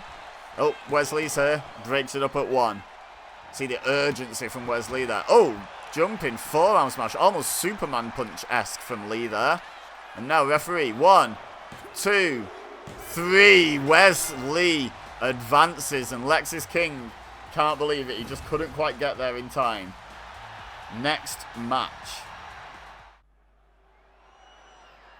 Okay, so next up, another Fatal 4-Way. The penultimate Fatal 4-Way. This, then a triple threat, then a Fatal 4-Way remaining as Tegan Knox, now known as Nixon Newell on the independent scene and on AEW television, where she's made a few appearances in a tag team capacity. But yeah, Tegan Knox, to WWE fans, is out here next in this Fatal 4-Way. And she's got quite the legacy to uphold. So far, every woman who has appeared in this video has advanced to the quarterfinal. Stephanie Vaquer beat Ethan Page, Billy Gunn, and Jake Roberts. Then it was 3 men, 4 men, and then Isla Dawn beat DDP, Ricky Steamboat, and... No, wait, sorry. It was 3 men, and then... I'm getting confused now. 4 men, then 3... Yeah, 4 men, then 3 men. Oh, it's time for the main event. This match is obviously the main event of the video because, like, Mark Henry's here. Anyway, yeah, sorry. It was Stephanie Vaquer in a 3-way, then all men in a 4-way, all men in a 3-way. Then Isla Dawn won the 4-way against Sean Spears, Ricky Steamboat, and DDP.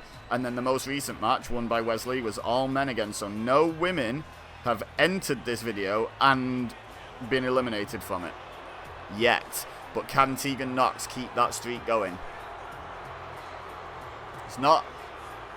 Unless... I can't remember exactly who's left to go. But unless there's a lot of women that have just randomly not been drawn yet.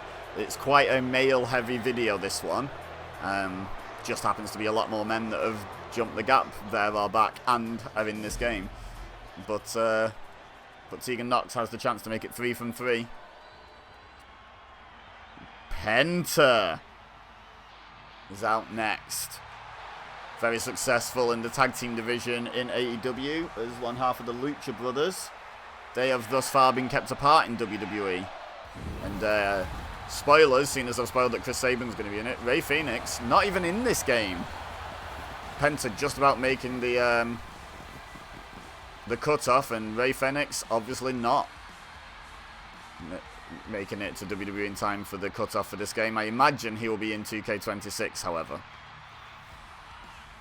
But yeah, on WWE TV, as far as I'm aware, they've been kept apart, kept on separate brands. Don't think they met in the Royal Rumble, but I didn't watch it. I don't even know if they were both in the match, to be perfectly honest. I think they were, maybe. Who knows? Anyway, this isn't about Rey Fenix. He's not in this game. It's about Penta trying to advance to the quarterfinals. Slingshots himself into the ring very smoothly. Cero miedo indeed.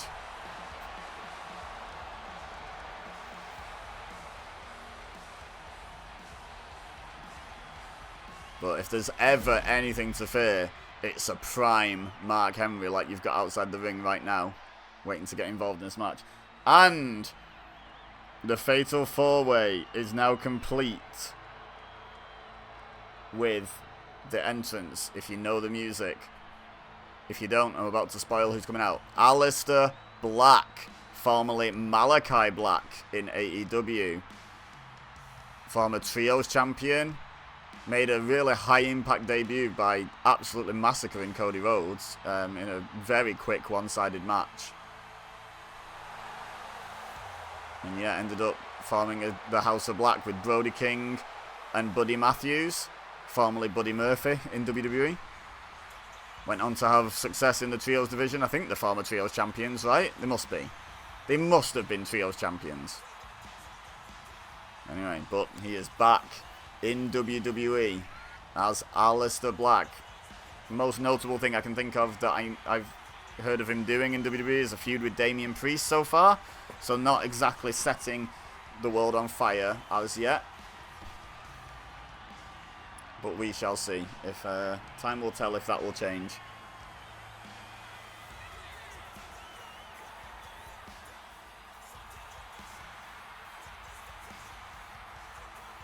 And just like Penta did, only he finishes in a seated position. Slingshotting himself into the ring. Just looks around, taking in the environment, the task before him.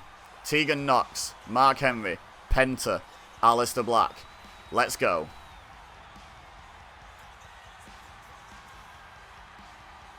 In your own time. I said let's go. Please let's go. No, Aleister has to sit down in the corner again. Mark Henry looking really ready in the background there.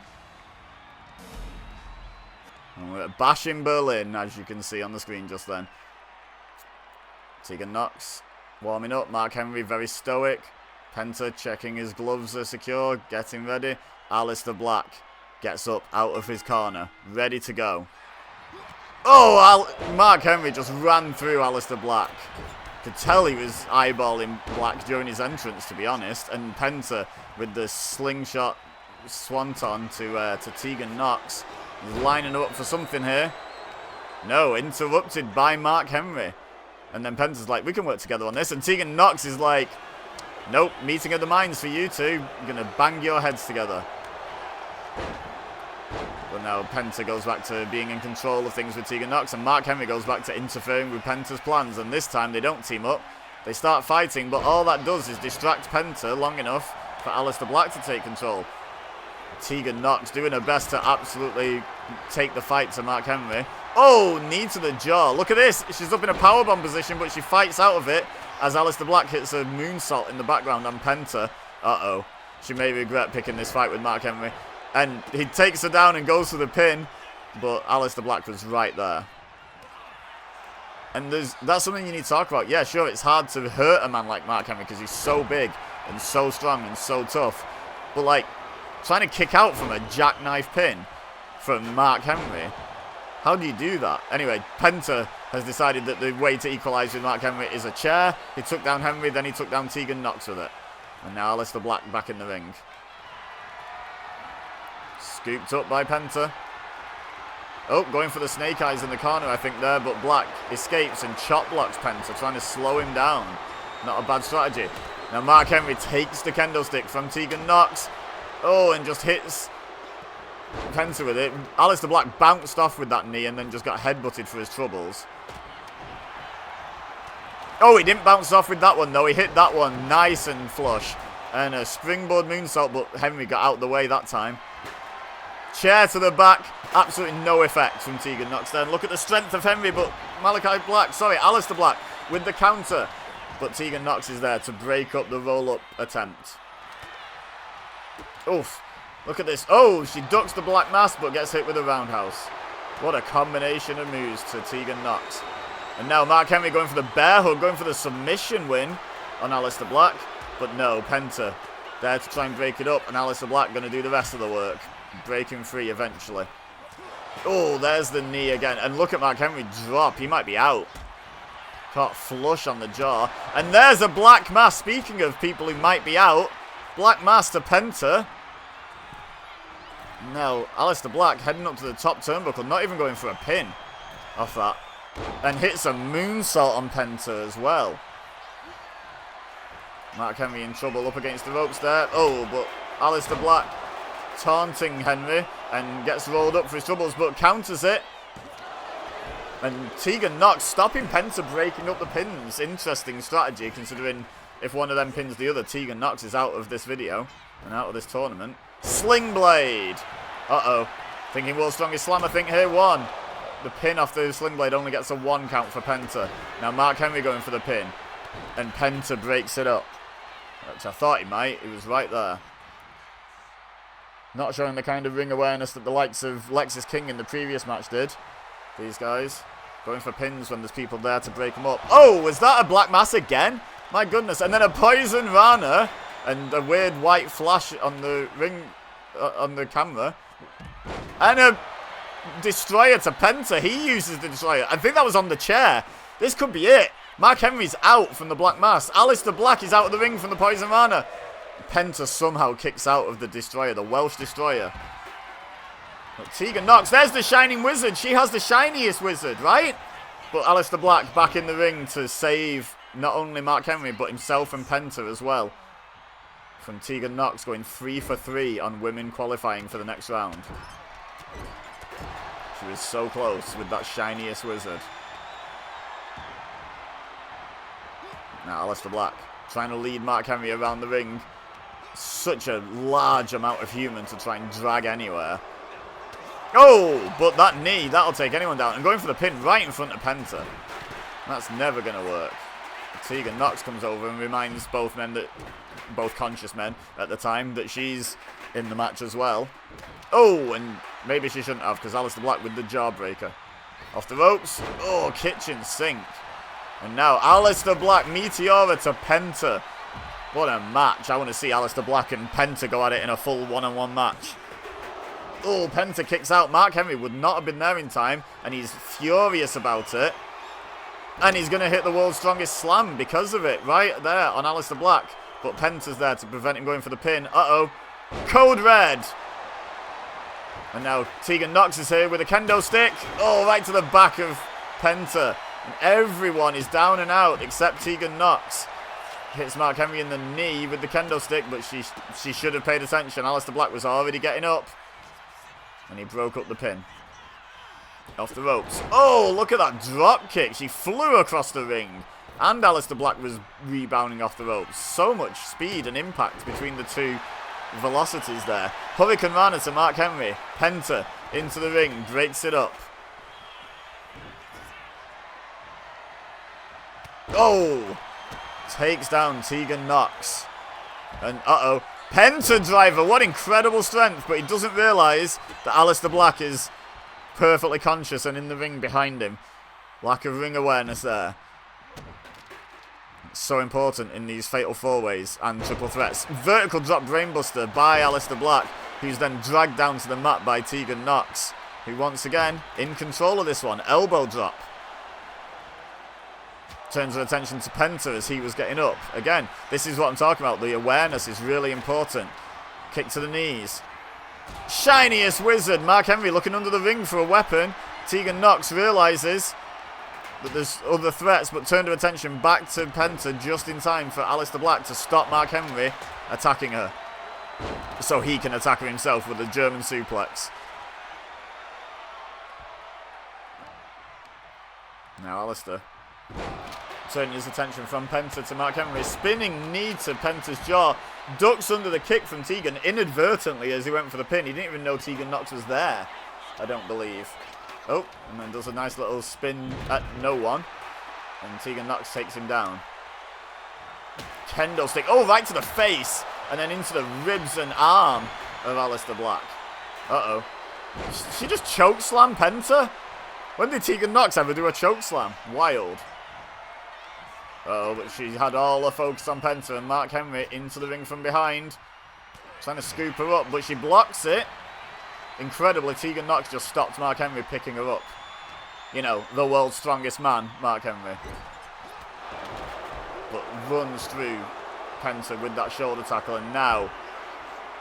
Oh, slams her down. Not quite with the same impact as a world's strongest slam, but I think this might be some impact. Penta and Aleister Black are fighting on the outside. Vader bomb by Mark Henry. Going for the pin. 2. Oh, Tegan Nox kicked out, but Aleister Black was right there to break it up anyway. Neck breaker by Black. Hurricane Rana to Black by Nox. And now heading up to that middle turnbuckle. What an incredible series of matches we've had on this video so far. Leaping European uppercut. European on European violence. The Welsh woman to the Dutchman. 2 and 3. Tegan Nox. Oh my god, Mark Henry just slammed Penta. But yeah, Tegan Nox makes it 3 from 3 for the women in this video. Great performance. Next match. Alright, to NXT No Mercy now. For the entrance of Kaden Carter, now known in AEW as Lacey Lane, I believe her name is. She's aligned herself with Crew, Lio Rush and Action Andretti. And she's going to try and keep up the 100% streak for the women. In this match, the 3 from 3. Can she make it? 4 women out of 4 into that next round. We'll find out. I may have missed something, and feel free to let me know in the comments if I did, but in my rewatch of all of AEW, Lacey Lane seemed to be mostly acting like a babyface and fighting heels, and then randomly ended up aligned with Crew, and I'm not sure that who are a heel team. I'm not sure what happened there. She just seemed to start coming out with them. I don't know. Maybe I missed something. ADHD. You know how it is. Oh my goodness. So, as far as I remember, one appearance in AEW to facilitate a debate between Chris Jericho and Orange Cassidy. Eric Bischoff, a massive hater, it seems, of AEW on his podcast, and yet he's appeared there. And so he's in this video, despite what I believe to be him having quite a few negative opinions about AEW that he expresses regularly. I don't know, I don't listen to his podcast, but I occasionally catch wind of him moaning about something. But nonetheless, here he is, entering into this tournament. What an insult to AEW it would be if Eric Bischoff were to win. Like, of all the people that could win it, I think AEW would like Eric Bischoff to win it the least out of everyone we've seen so far, at least. I think their preference would be someone who is currently in AEW, so of the people that have currently qualified, an Isla Dawn or a Tegan Nox, or a Tommaso Ciampa, right? Or Kaden Carter, who is yet to qualify from this first round match, but may very well do. The women are doing great in this video.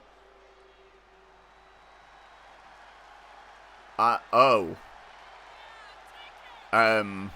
we're about to have a first. A storm is coming. Jade Cargill, current WWE Women's Champion, but that means with 2 women in this triple threat, for the first time in this video, a woman, at least one woman, will be eliminated from this video. It was looking like it was never going to happen, but there's a 2 in 3 chance that we're going to have a 4th woman into the quarterfinals, which would, you know, make half of the field women, unless Eric Bischoff decides to spoil that. But Jade Cargill, former TBS, first TBS champion, dominant, undefeated for the longest time TBS champion, then moved over to WWE. Took a couple of years to get like fully initiated in the WWE way of doing things, worked on her in-ring stuff, etc, etc, teamed with Bianca Belair, and then now WWE Women's Champion. Doesn't seem to defend that title, but she has it. So, you know. But the Women's World Champion, Stephanie Vaquer, also came from AEW. Well, had one match there, didn't really come from there, but came via AEW and is in this video and advanced. So Jade Cargill, bit of pressure put on her by her fellow world level women's champion. Oof, right hand by Eric Bischoff to Jade Cargill. No, back elbow, she says. And now Kaden Carter comes over. I should call her Kaden Carter on a WWE video, in a WWE game where she's called Kaden Carter. But I might slip up occasionally in name switches and stuff. But Jade Cargill standing tall is the point here. And now taking the fight to Eric Bischoff, fires him into Kaden Carter. And now scoops him up onto the shoulder and drops him throat first. And now Kaden Carter, basement super kick to Jade Cargill after a wheelbarrow roll up. Oh, and then kicks Bischoff in the back, but you don't keep Jade Cargill down for long, especially at the start of a match like this. Now look at this, showing off that wrestling training she's been getting. And then a spear, and Eric Bischoff does not fancy going one-on-one with Jade Cargill right now, so he heads out of the ring and leaves the two women to it, and gets a chair. Of course it's Eric Bischoff who gets a weapon first. Oh, to the face, to the head of Jade Cargill, unprotected, and then throws the chair at Kaden Carter, and then poses like he's just done some impressive martial arts. Good sir, you hit someone with a folding chair. And Kaden Carter, also not impressed. Basement dropkick into the bum, and his leg went a really funny way there. Meanwhile, Jade Cargill doing some push-ups on the outside, taking her sweet time, getting back into the ring on this one, letting these two do damage to each other. Now she's got a kendo stick. Probably got eyes for hitting Eric Bischoff with it, but no, he disarms her and hits her in the midsection. Oh, it landed on his head as she rolled out the way. Jawbreaker to Jade Cargill by Kaden Carter, but now look at Bischoff pulling at the nose and the eyes. He is not afraid to fight dirty, and he knows he needs to here. Clothesline takes down Jade Cargill though. And a stomp on the back of the arm. Now Bischoff daring someone to come and fight him. Oh, he lands right on Jade Cargill. I don't even know if that was the intended impact, but what's he doing going for a pin? Kaden Carter's right there. I know you're not like an experienced wrestler, but come on, use your brain, my guy. You're supposedly the genius that gave us 83 weeks of WCW dominance in the ratings, and you can't even realize you don't go for a pin when your opponent's right there. It's crazy. Oh, the knee lift by Kaden Carter, I think, interrupted another spear attempt by Cargill. And now sends Cargill off the ropes. Kick to the outside of the leg. Through underneath. Oh, flatliner type move. And going for the pin, but Eric Bischoff, I think I just saw, yeah, getting back into the ring on the corner of the screen. And he breaks up the pin. Now he's got Carter trying to drag her across the ring, but she says, no, sir, and fights back. Sweeps the legs. Oh, what's she got in mind here? Tying up the legs. I can't see what she's got in mind because the damn referee makes a better door than a window. It looks like a painful submission hold nonetheless. Cargill agrees and breaks it up to make sure Eric Bischoff doesn't submit and she doesn't get eliminated because of it. Now, she's got a chair. Oh, but Carter beats her to the punch, quite literally. Forearm smash, sends the chair flying. Eric Bischoff's got a different chair in the ring, the one he brought in and hit Jade Cargill in the face with. Oh, got caught up in the ropes there, and he hits her in the head with the chair again. And now, oh, he went for Kaden Carter, but she got the shot in first and made him drop the chair. Super kick to the mush. Now Carter with the chair. Cargill disarms her, went for the pump kick, but Carter got out the way. Bangs Jade Cargill's head off the hardest part of the ring there. That apron with the metal girder right underneath it. No padding. Very painful. Now somehow, I was about to say we're in a position where Eric Bischoff's dominating, but no, Jade Cargill sorted that right out. Sends him back into the ring so the two women can do battle properly on the outside. But you can't win on the outside. Not false count anywhere, as I keep reminding people. Eric Bischoff's got a kendo stick, and he's going to rejoin the fray now that he's got a weapon. Carter takes down Cargill with the face buster, and then disarms Eric Bischoff. Oh, onto the knee. And now doing a little dance. But she might regret that, dancing at Jade Cargill. Never a good idea. Cargill. Oh, well, Jade Cargill showing off her strength, doing a few push-ups, but she's allowed both of her opponents chance to recover there. Might be a mistake from the women's champion. Oh, Kendo stick to the head of Eric Bischoff by Caden Carter. And then one for Jade Cargill as well. Going for the pin. Bischoff's down. One. Oh, one count. And there's a question to be asked. If Caden Carter should pin Jade Cargill here to advance to the quarterfinals, would she also in a future video receive a shot at the Women's WWE Championship, having pinned the champion? There's an argument to be made, right? Neckbreaker by Carter to Cargill. Bischoff's up and back into the ring.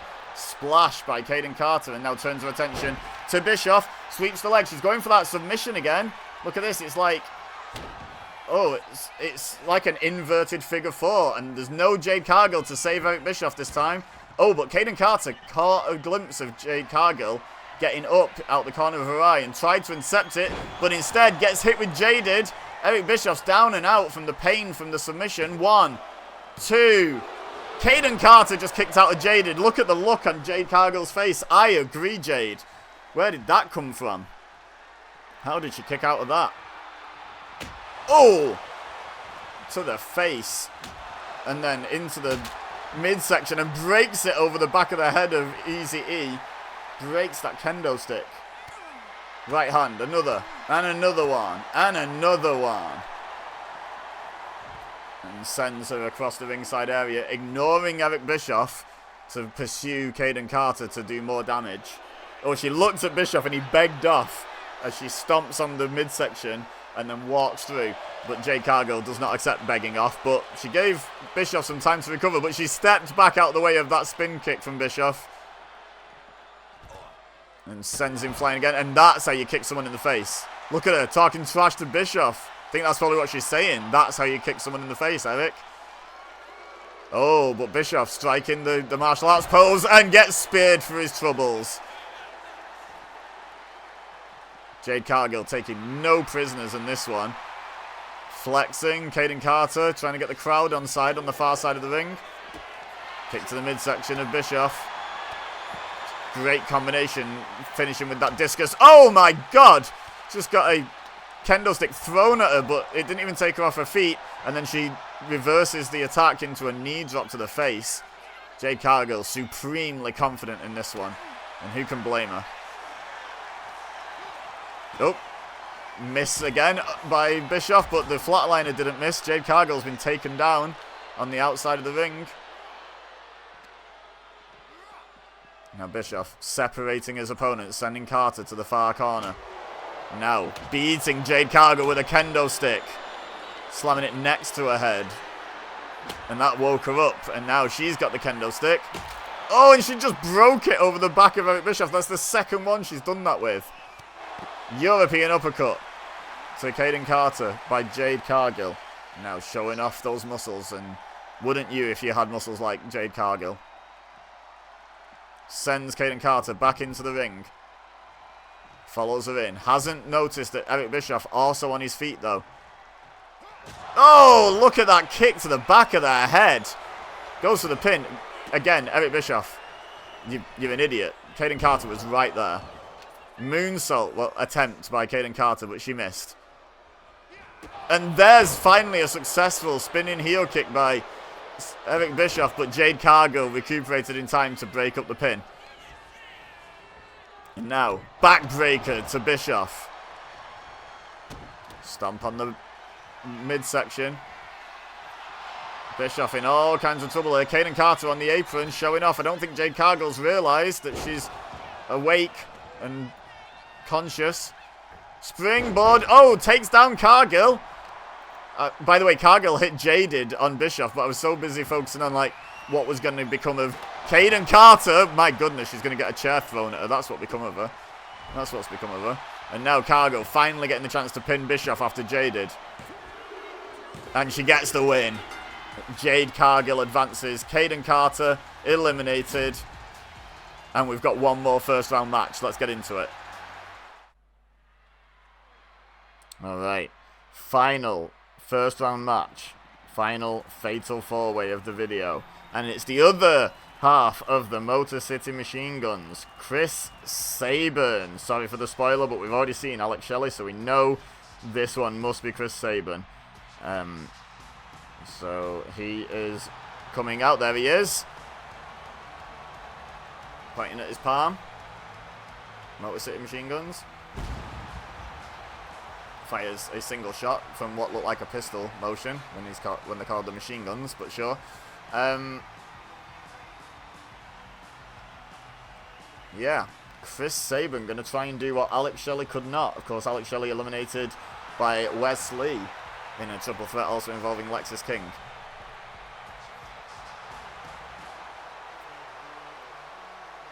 Chris Sabin in the final first round match. Now, who's going to join him? Honestly, it's quite the lineup. Rob Van Dam has made at least one appearance for AEW. I can't remember the exact details of how many, but I actually definitely researched this, and Rob Van Dam, probably during the TNA relationship, or maybe just independent of that, to be honest. I could imagine him just being like, yeah, I'll do a match. And I can imagine Tony Khan wanting that. So, yeah. But anyway, however it came about, Rob Van Dam has appeared in AEW. So he's in this video. He's in this match.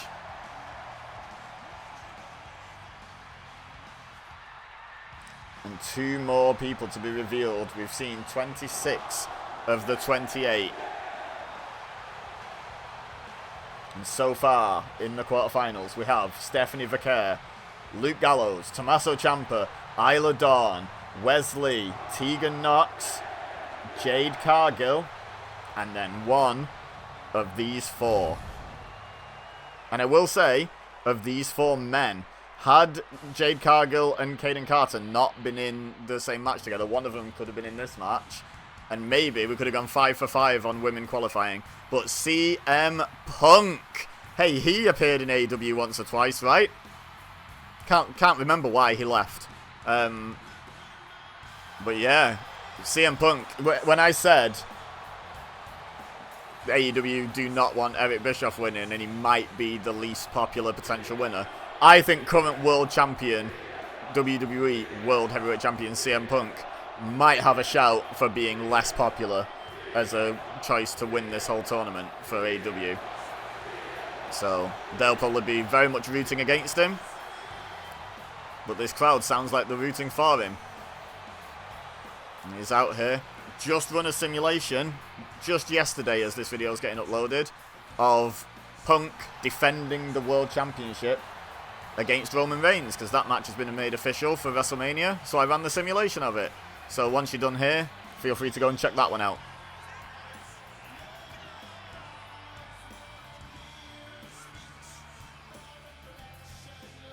But right now, his attention turns... Oh, and don't let the fact that he's holding the world title spoil the result of that video.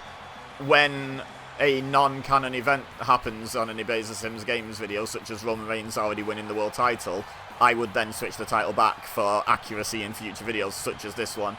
So, whether Punk won or Roman won, Punk would have the world title in this video. Just so you know.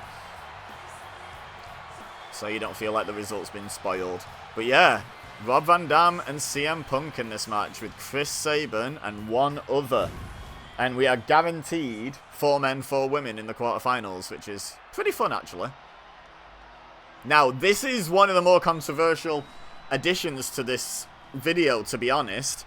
Because technically, this man has never appeared on AEW TV. But a big deal was made over his dark match that he had recently.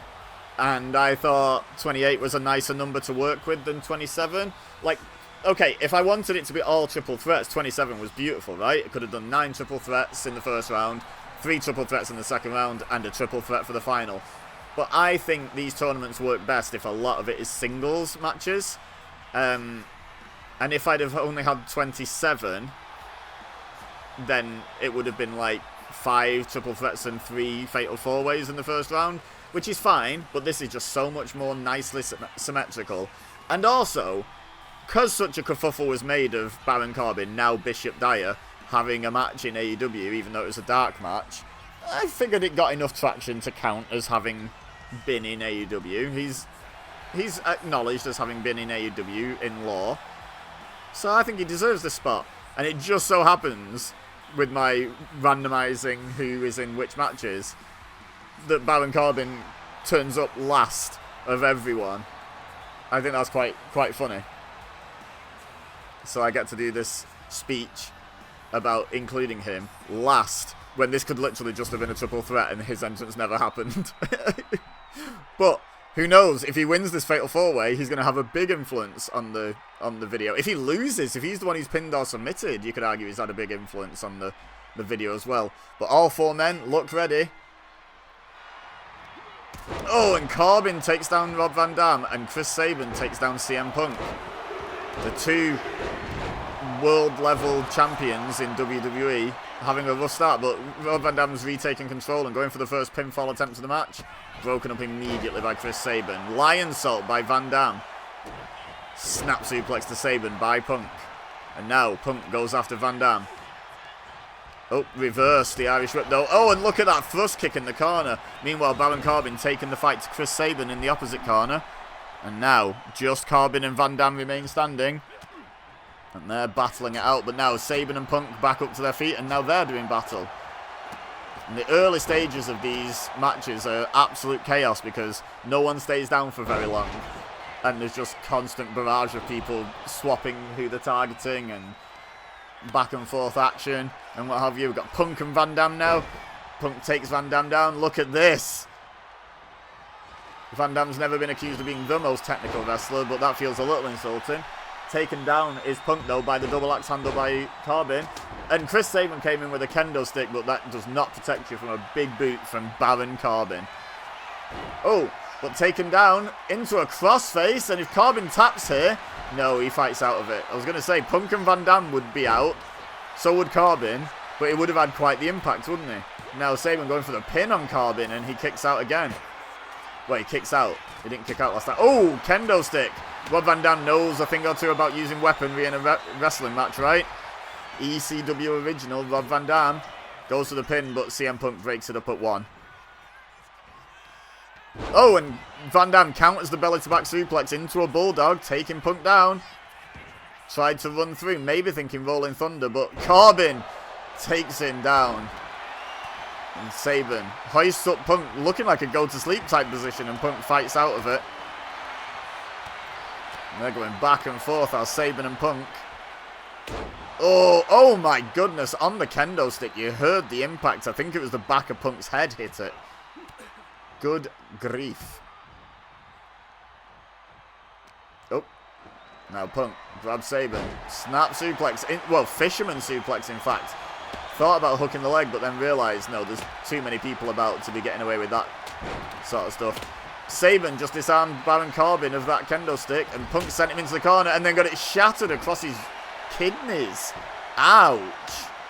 Van Dam got another kendo stick into the fray, but Sabin intercepted and hits him with a big kick there on the rebound. 1, 2. Oh, and Corbin breaks it up. And Punk, springboard, drop kick to the back of Baron Corbin's head. Tried drop kicking over Corbin, but missed Van Dam and then gets hit with a lion salt by Rob Van Dam. Now Sabin's got Van Dam up. Spinning him round, drives him down, hooks both legs, crossed them. Harder to kick out, but Punk's right there to break it up. Oof. Kicked from behind by Sabin. And a belly-to-back suplex. And then he gets hit with the kendo stick to the face. And Corbin gets a drop kick for his troubles from Rob Van Dam. Beats Punk with the kendo stick on the ground. One to the back of the knee as well. And I think that one was right into that elbow that he always has taped. Oof. Right hand by Sabin. No! Van Dam enziguris him off the apron. Turns his attention back to CM Punk. Hits the ropes. Rolling Thunder. No! The knees were up. Punk counters Rolling Thunder, but doesn't take Van Dam down with the follow-up kick. And there's vintage Van Dam with that reverse spin kick. And now, up top. 5-star frog splash from Rob Van Dam. Goes for the pin, but Baron Corbin getting back into the ring. Not in time, though, but Punk kicked out at 2 regardless. Monkey flip to Baron Corbin. Now, here comes Chris Sabin trying to get back into the ring. Springboard, drop kick misses everyone.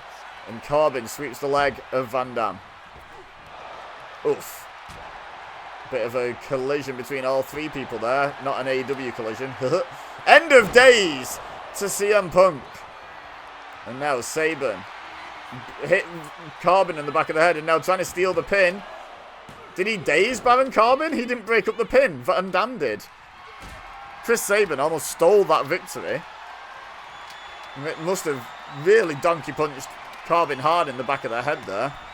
Oh, but Corbin back in it with the alley-oop snake eyes there. And Van Dam's down in the corner. Oof, springboard DDT to Corbin by Sabin, who now goes after Punk, but doesn't pay attention to Van Dam. Tiger suplex. Now Punk thinking of targeting Corbin, but Van Dam got in the way of that. Punk takes down Chris Sabin. Power slam by Van Dam. Anaconda Vice to Chris Sabin. Broken up by Rob Van Dam before Sabin could submit. And now, knee breaker, shin breaker, whichever, by CM Punk. And then an elbow drop follow-up onto Baron Corbin. Stamps on the ankle. And now, picks up the kendo stick. Oh, Corbin kicks him on the way through, though. Makes him drop it, but gets a clothesline for his troubles. Now Punk climbing up onto the top turnbuckle. There's a long way to go to hit Baron Corbin here. Just waiting for him to get to his feet. And a cross body block by CM Punk. But as he goes to the pin, Chris Sabin breaks it up. Gets back in the ring. Stomps. And no pin for you, sir. Now, slammed into the corner head first by Sabin is Punk. Oh, look at the counter by Baron Corbin. Playing possum a little bit maybe there. Oh, kendo stick into the ribs though. And now Van Dam turns his attention to Punk, the only man standing, albeit not really of his own volition. Oh, sunset flip. No, countered by Punk. And now, CM Punk got Van Dam up, thinking go to sleep, but Van Dam fights out of it. Uh-oh. Van Dam thinking pile driver with the extra hook. The cradle, Jerry Lynn style, right? But as he went for the pin. Oh, Chris Sabin broke it up and then broke Van Dam's jaw potentially with that super kick. My goodness, Baron Corbin with the chair. Taking everyone out. But Punk's back up and Corbin's down, courtesy of that clothesline. Rob Van Dam doing what the crowd want, doing the Rob Van Dam chant. And the Rob Van Dam taunt, but CM Punk breaking a kendo stick on Baron Corbin. As Van Dam moonsaults to the outside, and now as Punk follows Baron Corbin outside, all four men out of the ring. Punk. No, everyone moved out the way, and then Corbin kicked Van Dam in the face. Punk crashed and burned first, though. Chris Sabin just stretching out, doing a little bit of a squat, getting the feeling back in his legs, getting the crowd on his side as Corbin takes down Punk and Van Dam and now turns his attention to Sabin, but then chooses to go back into the ring. Oh, look at this back and forth between Van Dam and Sabin on Corbin. But now Sabin has got Van Dam up, crosses the legs. We saw this before, but I mean, Punk and Corbin are right. Oh my god, they both kicked him right in the face. Oh, then accidentally throws Sabin into the ref. Baron Corbin with the end of days, but Chris Sabin's right there. Yeah, breaks it up. Kick to the midsection. It's all breaking down now. Corbin slams Van Dam head first into the corner. Runs in, clothesline. Pushes Van Dam out and clotheslines him in the back of the head. And then Chris Sabin takes out Corbin and on the way over to hitting CM Punk with that incredible springboard DDT. But Corbin already fighting back. Super kick from Sabin. Now, Corbin's outside and down. Rob Van Dam's outside and down. Chris Sabin has Punk up. No, Punk reverses that move from Chris Sabin. And now he's maybe looking to finish this one, but probably doesn't realise that Rob Van Dam is up on his feet and he's got a kendo stick. Go to sleep. Meanwhile, Corbin and Van Dam are fighting over the kendo stick on the outside. 1, 2. Oh, Chris Sabin just kicked out of a go to sleep. No one was there to save him, and he saved himself. No one was saving Sabin there. Oof. Dropped to his knees. His Punk there. And then punched all the way down to the floor. But then Corbin, super kick. Moonsault over Corbin. Takes out Chris Sabin by Rob Van Dam. But leaves Baron Corbin in the ring on his own to go and get a chair. But he seems to be going after Chris Sabin for some reason. Rather than the person in the ring. Oh no, he's going all the way around after Punk. Some sort of vendetta here, clearly. Look at these chair shots. They're vicious. And now Van Dam realising he's got a match to win. But focused on Baron Corbin, walking straight past Chris Sabin. And may live to regret that. Sent back into the ring. Corbin. Super kicked by Sabin. And now, back into the ring. Eats a clothesline from Rob Van Dam as he re-enters. Punk in behind Van Dam though. Allowing him to hit the Rolling Thunder. And then throws the chair at Baron Corbin as he re-entered the ring. And Van Dam realising he got off lightly there. Punk could have had him. And gets out of the ring and back in. But look at this. Anaconda Vice. Will Chris Sabin submit? No. Van Dam kicks Punk to break up the submission attempt. Punk dodges the Lion Salt. About the 50th one attempted this match by Van Dam. About 5 have hit, if that. But Van Dam off the ropes. Oh, deep 6 by Baron Corbin. Now it's just Punk and Corbin left standing in the ring. Sabin slowly getting to his feet on the outside. Van Dam out cold inside. Punk's down. Punk's getting punched in the face repeatedly. And now Chris Sabin back into the ring. And he's going to try and roll up Baron Corbin. But Rob Van Dam had recovered and was there to break up the pin. Kick to the midsection. Oh, super kick right in the face. Punches Punk out on the apron. But now the problem is, Chris Sabin, everyone's down, but none of them are in the ring for you to try and pin. Chris Sabin heading out on the side where Baron Corbin is. And hits him. Oh, breaks the kendo stick over his head, in fact. Brutal shot. Now Rob Van Dam's up. Chris Sabin and Rob Van Dam meet up. Doing battle near the announce table. I didn't see who took the lid off the announce table, but someone did. Will someone go through it? Who's to say? Crucifix driver by Sabin on Punk. And now Van Dam's got Corbin up. Rolls through. Oh. Does a little split in the air. Very impressive. And very impressive missile dropkick to the outside from Sabin there. Hits CM Punk. Now fighting his way out of Rob Van Dam's powerbomb attempt. Fired towards the steps. Manages not to hit them. Manages to slow himself. Corbin back into the ring. Van Dam back into the ring. To tie up. Corbin back out of the ring. Van Dam back out of the ring. Oh, and Punk into the steps on that far left corner of the ring. And now Sabin back into the ring.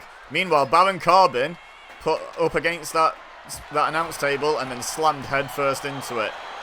You have to imagine the commentators there getting nervous right about now. Oh, Sabin misses Punk all the way to the outside from the top turnbuckle. What a horrendous collision with the floor. But yeah, Van Dam just opting to keep slamming Corbin's head into that announce desk over and over again. That's the 3rd time. And then sends him back into the ring where CM Punk was waiting but had his sights set on Chris Sabin and didn't notice Corbin come back into the ring. Now Corbin's in the ring but down and out. The other 3 are awake, well they were, but outside the ring. And ain't no one winning in that circumstance, but Corbin's back up, Sabin's back in. CM Punk's got Rob Van Dam up and down for the GTS. Meanwhile, suplex to Sabin from Corbin in the ring. Goes for the pin, no one's in there with him, may as well. 1, 2, Punk gets in there just in time and breaks up the pin. Gets a chair, oh my god, to the back.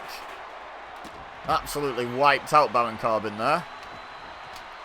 Oh, and then a stomp right in the back of the head of Chris Sabin. Now Punk heading up to the middle turnbuckle in the corner. Rob Van Dam's got a chair. Double axe handle from Punk. He took them both down. A double axe handle, in fact. Oh, and then the slingshot a la Eddie Guerrero. CM Punk talked glowingly of his time facing Eddie Guerrero on the Indies. Little shout out to Eddie there, but only gets a 1 count because Baron Corbin breaks up the pin. Wait, rock, well, Urinagi, but a bit like a rock bottom, of course. The Rock, the person who dethroned CM Punk from his historic 434-day WWE title reign. Went for the Anaconda Vice on Sabin again, but Rob Van Dam broke it up and slammed into the corner. Corbin's got a chair, and he's beating the one unconscious man in the ring with it. Ah, there we go. Now he's turned his attention to Van Dam and Punk. We didn't take either of them down. Didn't get a clean hit on either of them. And now Van Dam, double underhook. No. Maybe thinking, welcome to Chicago, Mother Hubbard. An old CM Punk favourite. Right in front of CM Punk, that would have been. It's a very excessive name for what was essentially a double underhook backbreaker. Now look at Corbin.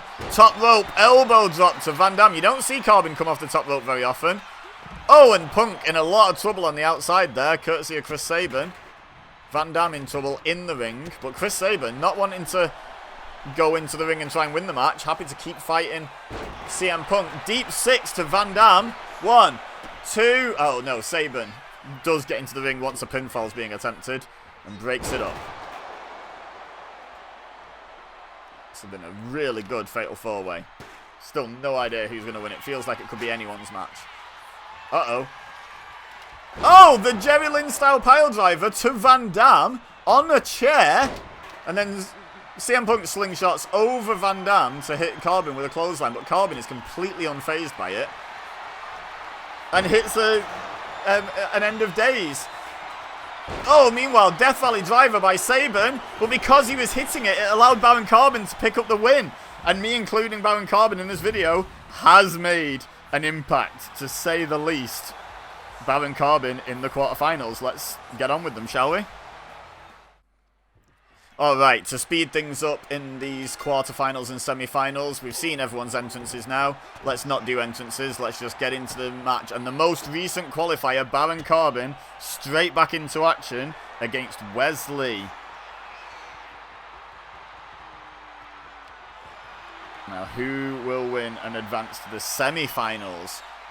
At the moment, they're jockeying for position. Roll up by Baron Corbin, wanting to make quick work of this. Oh, but look at this, counter by Wesley. That's a jackknife. I always call the other one a jackknife. I don't know what the other one's called. Someone let me know in the comments. Look at that, turned around into the backslide, but both men kicking out of each other's pin attempts early in this match, to the surprise of no one. Two very talented wrestlers.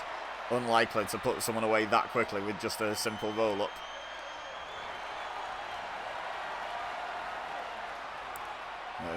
Having a little... The cynic in me says a little cuddle. The wrestling commentator in me wants to say like the jockeying for position or something, but yeah. Anyway, another roll-up attempt by Corbin, and once again Wesley kicks out, and this time takes a quick powder to the outside. Headlock by Wesley. Or Desmond Xavier on Bishop Dyer. But no, I won't be calling them that. Because this is a 2K25 game, and their names on this are Baron Corbin and Wesley. And Wesley, after those punches to the face, may have forgotten his name. Hell of a punch that Corbin's got on him. Former Golden Gloves champion, of course. Uh-oh. Mistake by Wesley, going up top too early in the match when Baron Corbin was too fresh. And he gets press slammed down, but there's a big Superman-esque punch by Wesley to Corbin. And he's managed to fight back into this, under and over. Oh, I don't know what exactly he was going for there, but Corbin blocked it, and a big stomp on the midsection, right onto the stomach. But Wesley fighting back once again. Oh, he's trying to lift Corbin, and Corbin's just too big and too strong and got too solid a base at this stage in the match. But that'll take him down. A chop block to the back of the knee. That'll do it. Now look at this, going after that leg again. DDTing it. Driving that heel into the mat, trying to jar the knee. And now look at this, twisting the knee. He's really focused in on that leg ever since he chop blocked it. Great strategy. On the ankle as well. Great strategy by Wesley. Right. Yeah, your opponent's a lot bigger and stronger than you. Taking out the leg is a great strategy. Now this isn't great strategy when your opponent's a lot bigger and stronger than you. Oh, dodges the back elbow, dodges the follow-up. But Corbin still manages to grab him. That's what you gotta do though. You gotta dodge and move. Dodge and weave. Oh! Corbin slides out the ring, back in, clothesline. I forgot he did that. That genuinely caught me off guard as a move. Oh, takedown. Almost Death Valley Driver-esque from Baron Corbin. Off the ropes. Oh, the awkward angle at that neck whip. Sideways almost. You don't want your neck dragging sideways. Deep six. You don't want that either. Going for the pin. 1, 2. Whoa, Wesley kicks out, but he's in trouble here. If you ask me, which you have by watching my video. End of days. And that is probably all she wrote for Wesley. Yep, Baron Corbin into the semi-finals. He could win this whole thing despite being a controversial addition. That'd be wild. Okay, next quarterfinal. Let's go. Alright, straight into it. Luke Gallows. ECW chances were in the One Night Stand arena. Neither of these are ECW originals or even WWE ECW people. But sure, ECW. EC-dub indeed. Luke Gallows versus Stephanie Vaquer. The size disparity of all people will not faze Stephanie Vaquer, but it's got to be taken into account, especially when we've just seen what light work a big wrestler like Baron Corbin can make of Wesley if they get going. Stephanie Vaquer isn't the Women's World Champion for nothing. She's going to put up a hell of a fight, I imagine. Look at her taking down Luke Gallows with this side headlock. Proving me right already. Go on. Go on, Stephanie. Try not to be too biased in these videos, but, you know, everyone's got their favourites, right? And Stephanie Vaquer is right up there for me. For a multitude of obvious reasons. Now, springboard, crossbody block, takes down Luke Gallows. Goes to the pin. Trying to get this one over with nice and quickly, just a 1 count though. That's the strategy in these tournament matches, right? You know, if you want to win the tournament, you've got 2 more matches to get through after this. So if you can make relatively light work of your opponent, that's only ever going to be a good thing. Oh, going for the double axe handle on the downed Luke Gallows, but he got out the way. And sends Vaquer to the outside, unceremoniously dumped out of the ring. Now Gallows follows. Now, of course, we didn't really see a lot of this in the Baron Corbin-Wesley match, but it does bear mentioning this is not a triple threat, nor a fatal 4-way. As you can see, the referee counting, countouts are in effect, disqualifications are in effect. If there's a double countout, both people will be eliminated from the tournament. So you really have to keep an eye on how much you're doing battle outside the ring in this one. Stephanie Vaquer, she's a pro, and she's just strategically broken up the ref's count, but also hit a big elbow drop on Luke Gallows on the outside. 2 for 1. Keeping up the pressure, keeping up the damage. Not suffering a double count out in the process. Springboard. Oh, that was like a diving headbutt. Right to the face. Luke Gallows might be out. Is that it? 1, 2. Oh, he kicks out just in time, but my goodness, that was some impact. And now, eat defeat from Stephanie Vaquer, and Luke Gallows in all kinds of trouble, and she hooks the leg. Is that going to be enough? 1, 2. It is. Stephanie Vaquer makes relatively light work of Luke Gallows and advances to the next round, to the semi-finals. Who's next? Next quarterfinal. Let's go. We are powering through these quarterfinals, and the penultimate one is Tegan Knox against Tommaso Ciampa. Or, to use their AEW names, Nixon Newell versus Tommaso Ciampa. And Ciampa taking the fight to Tegan Knox. No mercy being shown here by Psycho Killer. Oh, stomps her face into the mat. You don't get to be the NXT champion like Tommaso Ciampa was by showing mercy. And you don't get such an impressive presentation and debut by having a reputation for mercy in AEW. Like, just Tegan Knox came into this knowing there would be no mercy, and she's going to have to fight for her spot in the semi-finals. Oh, shoved down by Ciampa. And a forearm smash into the back. Oh, back elbow by Nox, though. Right hand. She's staggering Ciampa just a little bit. Oh, but look at this. They're going toe-to-toe. Is this wise for Tegan Nox? I know she's got a hell of a strike on her, like that shiniest wizard. But look at Ciampa daring her and then blocking her. Absolutely bait and switching. Knife edge chops. I don't think getting into a slugfest with Tommaso Ciampa is a great move here for Tegan Nox. But she's holding her own, to be fair to her. Oh, she was. Look at that forearm, that discus forearm. Absolutely wiped her out. Now, off the ropes. Big boot. No, I think she ducked it. I don't think he actually made contact there. But she's slow to her feet, probably because of that discus forearm she just took. And an overhead belly-to-belly suplex. And now going for the pin. Ciampa has seen how quickly Baron Corbin and Stephanie Vaquer have dispatched their opponents, and you don't want to be the one who has the really long quarterfinal match going into the semis. But I think that was a fairy tale ending attempt that Tegan Nox just reversed and blocked. So keeps herself in this tournament for now, because I have no doubt that a fairy tale ending would be enough. Oh, shoulder breaker. Now, daring Tegan Nox to get back to her feet. Oh, spins around and then clotheslines her in the back of the head. Now, Ciampa heading up top. Not something you see a whole lot from Tommaso Ciampa, but let's see what he does. Let's see what he's got in mind. Let him cook. DDT off the top. And now into the pin. That could be it. This could be the semi-finals for Tommaso Ciampa. No, Tegan Nox kicks out. Ciampa frustrated with that result. Took a second too long to be frustrated, and now Tegan Nox has fought back into this. Now what's she got in mind here? Oh, the Welsh Destroyer. And Ciampa stumbling around, trying to get back to his feet. Kick to the knee. Uh-oh. Shiniest Wizard. That could be it. Tegan Nox into the semi-finals. 1, 2. Oh, Ciampa kicks out. Ciampa knows damn well I'm doing this tournament because of him. And he's fighting for that. Fight forever, say the fans. Neither competitor wants that, though. They want this one to be over with as quickly as possible. Got two more matches to win if you're going to win the whole video, win the whole tournament. Oh! Tegan Nox avoids the top rope elbow drop from Ciampa. And slams him face first, twice in fact, into the mat. And now going for a pin.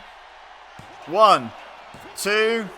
She got him. Tegan Nox advances. And the person I made this video about is gone, is out. If anyone ever thought they were scripted, there's kind of your proof, right? Anyway, final quarterfinal. Let's go. Alright, final quarterfinal match. Jade Cargill, the WWE Women's Champion, hopes to follow in Stephanie Vaquer's footsteps as World Women's Champion into the semi-finals, but she has to go through Isla Dawn first, 1-on-1. And of course, if Isla Dawn wins here, she's got a really strong case to make to challenge Jade for the WWE Women's Championship. However, you don't win against Jade Cargill by letting her deadlift you, gorilla press you, walk around the ring and parade you, and then drop you on your front. My goodness, the strength of Jade Cargill is terrifying. Now Isla Dawn struggling to get back to her feet, and who can blame her? Now look at this, athleticism from Cargill as well with the springboard crossbody. She can do it all. She can absolutely do it all.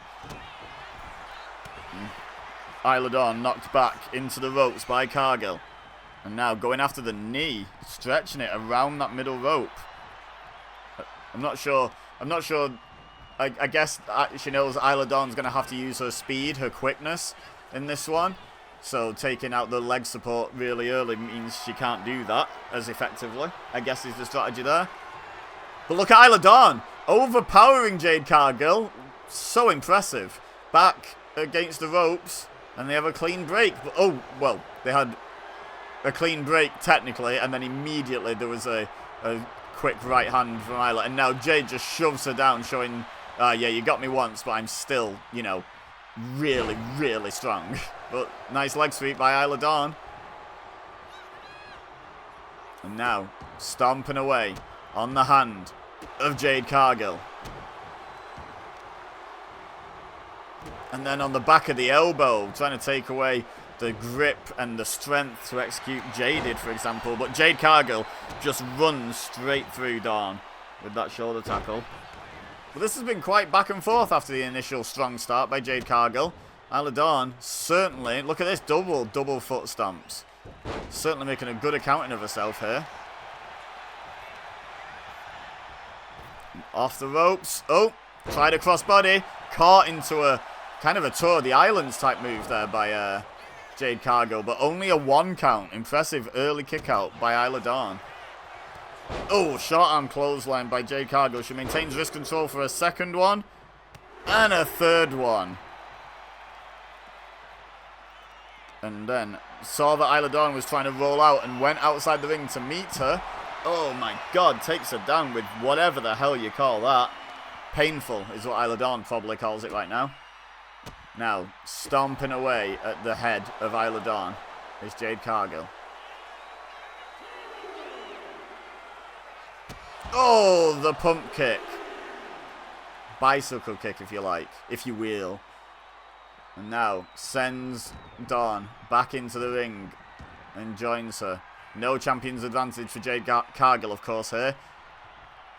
A double count out would result in both women being out of the tournament. Uh-oh. Jade thinking powerbomb.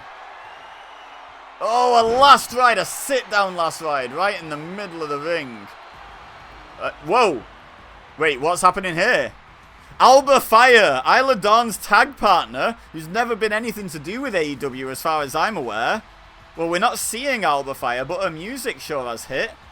And Jade Cargill is waiting for her, but Isla Dawn, she's up. Oh, back elbow by Jade. She realized that the jig is up. And now, oh no. No, Isla, the plan's not worked. Oh, Jaded. Then rolls through. And Jade Cargill advances to the semi-finals to meet Baron Corbin, Stephanie Vaquer, or Tegan Nox. Let's find out who. Let's go straight into those semi-finals, shall we? Alright. First semi-final. Women's World Champion Stephanie Vaquer versus Tegan Nox. And again, same situation as in the quarterfinals. The quarterfinal between Jade Cargill and Isla Dawn. Tegan Nox beats Stephanie Vaquer here to eliminate her from the tournament. Surely she also gets a world title shot. There is also the interesting situation here where, because of how the random draw has gone, there is a chance we get Stephanie Vaquer versus Jade Cargill as the final if both women can win their matches, their semi-finals. It should be very interesting. Champion versus champion. Sign me up. Oh. And Vaquer showing some dominance there, throwing Tegan Nox across the ring out of that headlock. Now, Irish Whip drops down underneath. Up and over with the leapfrog. Oh, super kick. Kind of came at it from the side, though, as Tegan thought she was running past Vaquer. Now, oh, look at this. Tegan Nox. Deceptively bigger than Vaquer. Is Stephanie Vaquer quite small? Because I always thought of Tegan as quite small. Even within the context of like the women's division, but she's kind of looking like she's got, yeah, look at this, the strength and size advantage a little bit over Stephanie Vaquer twice in a row now. Oh, no clean break though. La Primera wants to get into the final and win this tournament. 3 out of the 4 semi-finalists, women, having only had 5 entrants into this video. 3 of them have made the semi-finals, which is very impressive. Great showing for women's wrestling. And we're guaranteed a female finalist, but which one of these 2 will it be? Oh. But stomping. Oh, look at this. Tegan Nox kind of dominating proceedings at this moment over the women's world champion. Now, what's she got in mind here? Scoops her up. Where's she taking her? Oh, over to this near side ropes and dropping her throat first across them. Across that top rope. Now, off the ropes. And a punt kick. Now, Nox. Heads up top. Elbow drop. No, Vaquer gets out of the way and headbutts her right in the back of the head. My goodness. We saw that springboard torpedo type move that she hit on Luke Gallows in the quarterfinal. Yeah, a lot like that, except that one I feel like connected a bit more like the crossbody that was intended. But still, uh-oh, is she thinking Devil's Kiss? Oh, I think she was, but Tegan Nox thinking no thank you. None of that for me, thanks. And Tegan Nox was the only one watching that thought that. Oh, my goodness. However, look at that. Now taking control with the slingshot into the bottom rope and just stomping away at the face of Stephanie Vaquer. Oh. Dodges the stomp on the ankle, though. Up kick into the ribs. Eat defeat. And that's how she came through into the semi-final. She pinned Luke Gallows with an eat defeat. She's feeling like maybe it's too early to put away someone of the caliber of Tegan Nox with that same move just yet. She's heading up to the top rope. Oh, the corkscrew moonsault. Going for the pin. 1, 2, 3. Great victory for Stephanie Vaquer, and she's in the final. Who's going to join her? There's only one way to find out, isn't there, Mark? Alright, second semi-final. Jade Cargill, current WWE Women's Champion, against Baron Corbin, who goes for a roll-up immediately. Now, obviously, if Corbin wins here, he can't really get a shot at the WWE Women's title. But nonetheless, he does then get a shot at Stephanie Vaquer and being crowned the best AEW wrestler in WWE 2K25 without ever having appeared on AEW TV, which would be utterly wild, but kind of fun. And he is dominating proceedings early in this one. And I think that's simply because Jade Cargill, with her reputation, stature, confidence, just demands respect. There's no taking Jade Cargill for granted and regretting it here from Baron Corbin. He is just taking the fight to her right from the off. And he's got a goozled. And a choke slam. And Jade Cargill is in so much trouble here. And honestly, dreams of the women's top-level champions fighting in the final. Anyone who wants to see that match as the final, those dreams are fading quickly. Because Baron Corbin is just destroying Jade Cargill. Oh! Shot to the midsection. Here we go. Is this where Jade Cargill gets back into this? Big body blow by Jade Cargill. And now. Oh, she was trying to apply a submission there, like almost a modified camel clutch, but Corbin out of it quickly and back on offense. But Jade Cargill, she knows now what she has to do. She is in a fight for her life to get into this final, and she's going to take that fight right to Baron Corbin. European uppercut. Off the ropes. Big boot takes down Corbin. Now, after a really hot start to the match, Corbin is in a lot of trouble now. Oh, back elbow though. That'll slow her down. Oh no, maybe it won't. Reverses the Irish whip. Corbin into the corner. Jade opposite corner and then runs across. I think that was a European uppercut in the end. I don't know. It was just a Jade throws her body weight at Baron Corbin and hits him right in the face with it. Springboard crossbody. Hooks the leg. Great move by Cargill. Corbin kicks out at 2. But Jade Cargill in control. No, leg sweep by Corbin. They always make a liar of me, these wrestlers, don't they? Every time I go to say something. To the middle rope. Double axe handle takes down Jade with some extra leverage, some extra stank on it with the gravity from coming down off the middle rope. But Jade out to the outside and then straight back in. Oh, but she goes straight back into an end of days. Only one person has ever kicked out of that, so Baron Corbin is in the final. No! Jade Cargill becomes only the second person to kick out of end of days ever. Joins Drew McIntyre in that exclusive club. The fans want them to fight forever. They both disagree. They know they've got a tough final against Stephanie Vaquer, whoever wins. Oh! Drags Corbin over the top rope, then slams him face first into the mat. And now, Cargill up to the top rope. What's she got in mind here? Corbin very slowly stirring. Oh, he misses, she misses. Everyone crashes and burns. Corbin into the corner, her into the mat. But Jade Cargill maintains control briefly, but now Corbin, elbows to the midsection. Off the ropes. Deep 6. And surely that's enough after an end of days earlier in the match. No! Jade Cargill kicks out again. Baron Corbin cannot quite believe it. But he's going to keep up the offense, keep up the pressure. And Jade Cargill is really struggling to get to her feet. And Corbin is looking supremely confident. And it's a second end of days. And that is definitely all she wrote. Baron Corbin to the final of this tournament without ever having appeared on AEW TV. Wild. Okay, let's just crack on with the final, shall we? I was going to put the entrances on for the final to make a bit of a spectacle of it, but I don't know, we've seen all the entrances, and there's not loads to talk about during the entrances. Maybe we could recap who's beat who, but Baron Corbin is currently beating Stephanie down with those closed fists on the ground and pound. But interestingly, we've got a final here for the best AEW wrestler in WWE 2K25 between two wrestlers who have a combined one match on AEW TV between them, which is just absolutely incredible. I love this channel sometimes. But Baron Corbin backing Stephanie up. Oh, the cheap shot in the corner. And we all know Baron Corbin is not above a cheap shot. But he also might have seen that Stephanie wasn't above doing it in the previous match and getting the shot in first.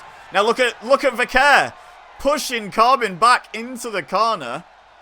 Corbin protesting. She's got the hair ref. And she hits the cheap shot right back at him.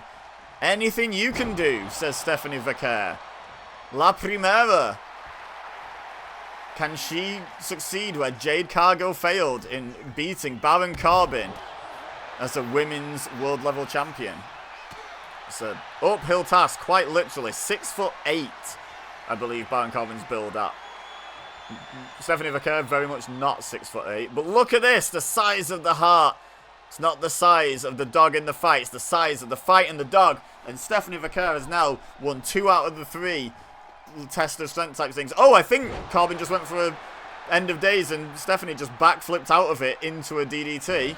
Oh, great counter there by Corbin though. Sweeps the leg, drops her face first. Sends her off the ropes and then a back elbow. I think this has still been mostly Corbin dominating this match in the early stages, but oh, great counter by Vicaire. Look at this, throwing forearms. But it's not been a wash by any stretch of the imagination. Stephanie Vicaire is still in this one. And now she's thinking springboard. Oh, Corbin dodges the crossbody or the headbutt. Doesn't matter which she was going for. He got out of the way. And then we've got a pinfall attempt. No, flip through by Vicaire. 1. Corbin kicks out. Oh, right into the... Absolutely floors Corbin with that super kick into the midsection. And a leg drop. Vicaire Mania running wild. Corbin blocks the second attack in that combination. Scoops up Vicaire. Running power slam. Kick to the face, chest. Maybe both, like maybe it was like the shin, knee, foot all making contact. And now, oh my god, off the top rope. I think that was a knee drop into the face. We got so much air there. Oh, and a deep 6, and I think Baron Corbin's going to win this whole damn thing. 1, 2, 3. No, Stephanie Vicaire kicks out at 2. But we saw this pattern with Jade Cargill. She managed to kick out, but Corbin is relentless. And he's going for end of days. And that, after a deep 6 especially, is all she wrote. Congratulations, Bishop Diet. No! I was going to give him his AEW name. Well, his outside WWE name as well. Going to do him that courtesy. But she kicked out. Eat defeat from Stephanie Vicaire. The fans want them to fight forever. And now that it's the final, I'm inclined to agree. You haven't got anyone else to prepare for. Leave it all in the ring, guys. Jawbreaker by Vicaire. Now heading up to the top turnbuckle. Uh-oh, we know what she's got in mind here. A beautiful corkscrew moonsault. 1, 2. Oh, Corbin kicks out. They've each kicked out of their best shots. I mean, almost their best shots. We've not seen the SVB yet. We've not seen the SVB since, like, the first round, I don't think, from Stephanie Vicaire. Will she bust it out here? Can she even do it to Carbon? He's so big. It's not even like a strength thing. It's a can you rotate someone that big like she needs to. Springboard. Oh, into that brutal crossbody. Almost a headbutt. Sometimes a headbutt type situation. And uh-oh, the Devil's Kiss. And the fans counting along. And Baron Corbin, his head being bounced off the mat like a very interesting basketball technique. But he gets out of the ring as Stephanie gets to the middle rope. She waits patiently though and then misses. And now Corbin with the schoolboy. 1, 2. Oh, she kicks out. What a way to end the tournament that would have been. Missing a double axe handle, then getting rolled up. Clothesline by Corbin. And now look at this. Just kicks to the face. Oh, he was going for the ground and pound, but Vaquer reverses. Once again, I think she's already done that once to him in this match. She's not having any of the ground and pound from Baron Corbin. Springboard, crossbody misses again. Corbin's having none of that. He knows how lethal it is. And now, off the ropes. Wow, big back body drop. When you have Baron Corbin doing it, when he stands up and pushes you up into the air, you're going like 7 feet minimum up into the air and then crashing down. Only a 2 count though. Stomp to the ankle. Now what's Corbin got in mind here on the middle turnbuckle? Waiting for Vaquer to stumble to her feet. Oh no, he's changed his mind. That hesitation might cost him. Or maybe it won't, because Vaquer doesn't know how long her arms are. Oh, she knows how long her legs are though. What a single leg drop kick. Maybe this is it. 1, 2. Oh, Corbin grabs the ropes at the very last second. Too close to the ropes for Stephanie Vaquer. She could have won otherwise. The referee spotted the rope break, which is probably for the best. Imagine if this whole tournament finished with a missed rope break. Drop kicks Corbin to the outside. Okay, guys, I need one thing from you, which is for this match to not end in a double countout. Just saying. I don't ask much. But not that, please. Vaquer picking up Corbin now. Oh, I think she was maybe looking for that eat defeat again, but instead, deep 6 on the outside. No champion's advantage for Vaquer here. The count out is still a loss. But luckily for her, maybe. I'm not sure if this really is lucky, but Corbin rolls her back into the ring. Goes for the big elbow drop and misses. And now a kick from Vaquer. Oh, and she's thinking SVB. And she has indeed hit it. And that should be it. Stephanie Vaquer, the best AEW wrestler on WWE 2K25. What a win for Stephanie Vaquer. What a great performance. Let me know who you think is the best. Who's your favourite and who's your pick for the best out of everyone that appeared in this video? Let me know in the comments. Let me know anything else like this you'd like to see me do on the channel, like any other themed tournaments. And leave a like if you enjoyed this video. But for now, oh, subscribe too. That'd be greatly appreciated. But for now, all I have left to say is thank you very much for watching. As always, I've been PokÉBEZA, you've been amazing, and I'll see you next time.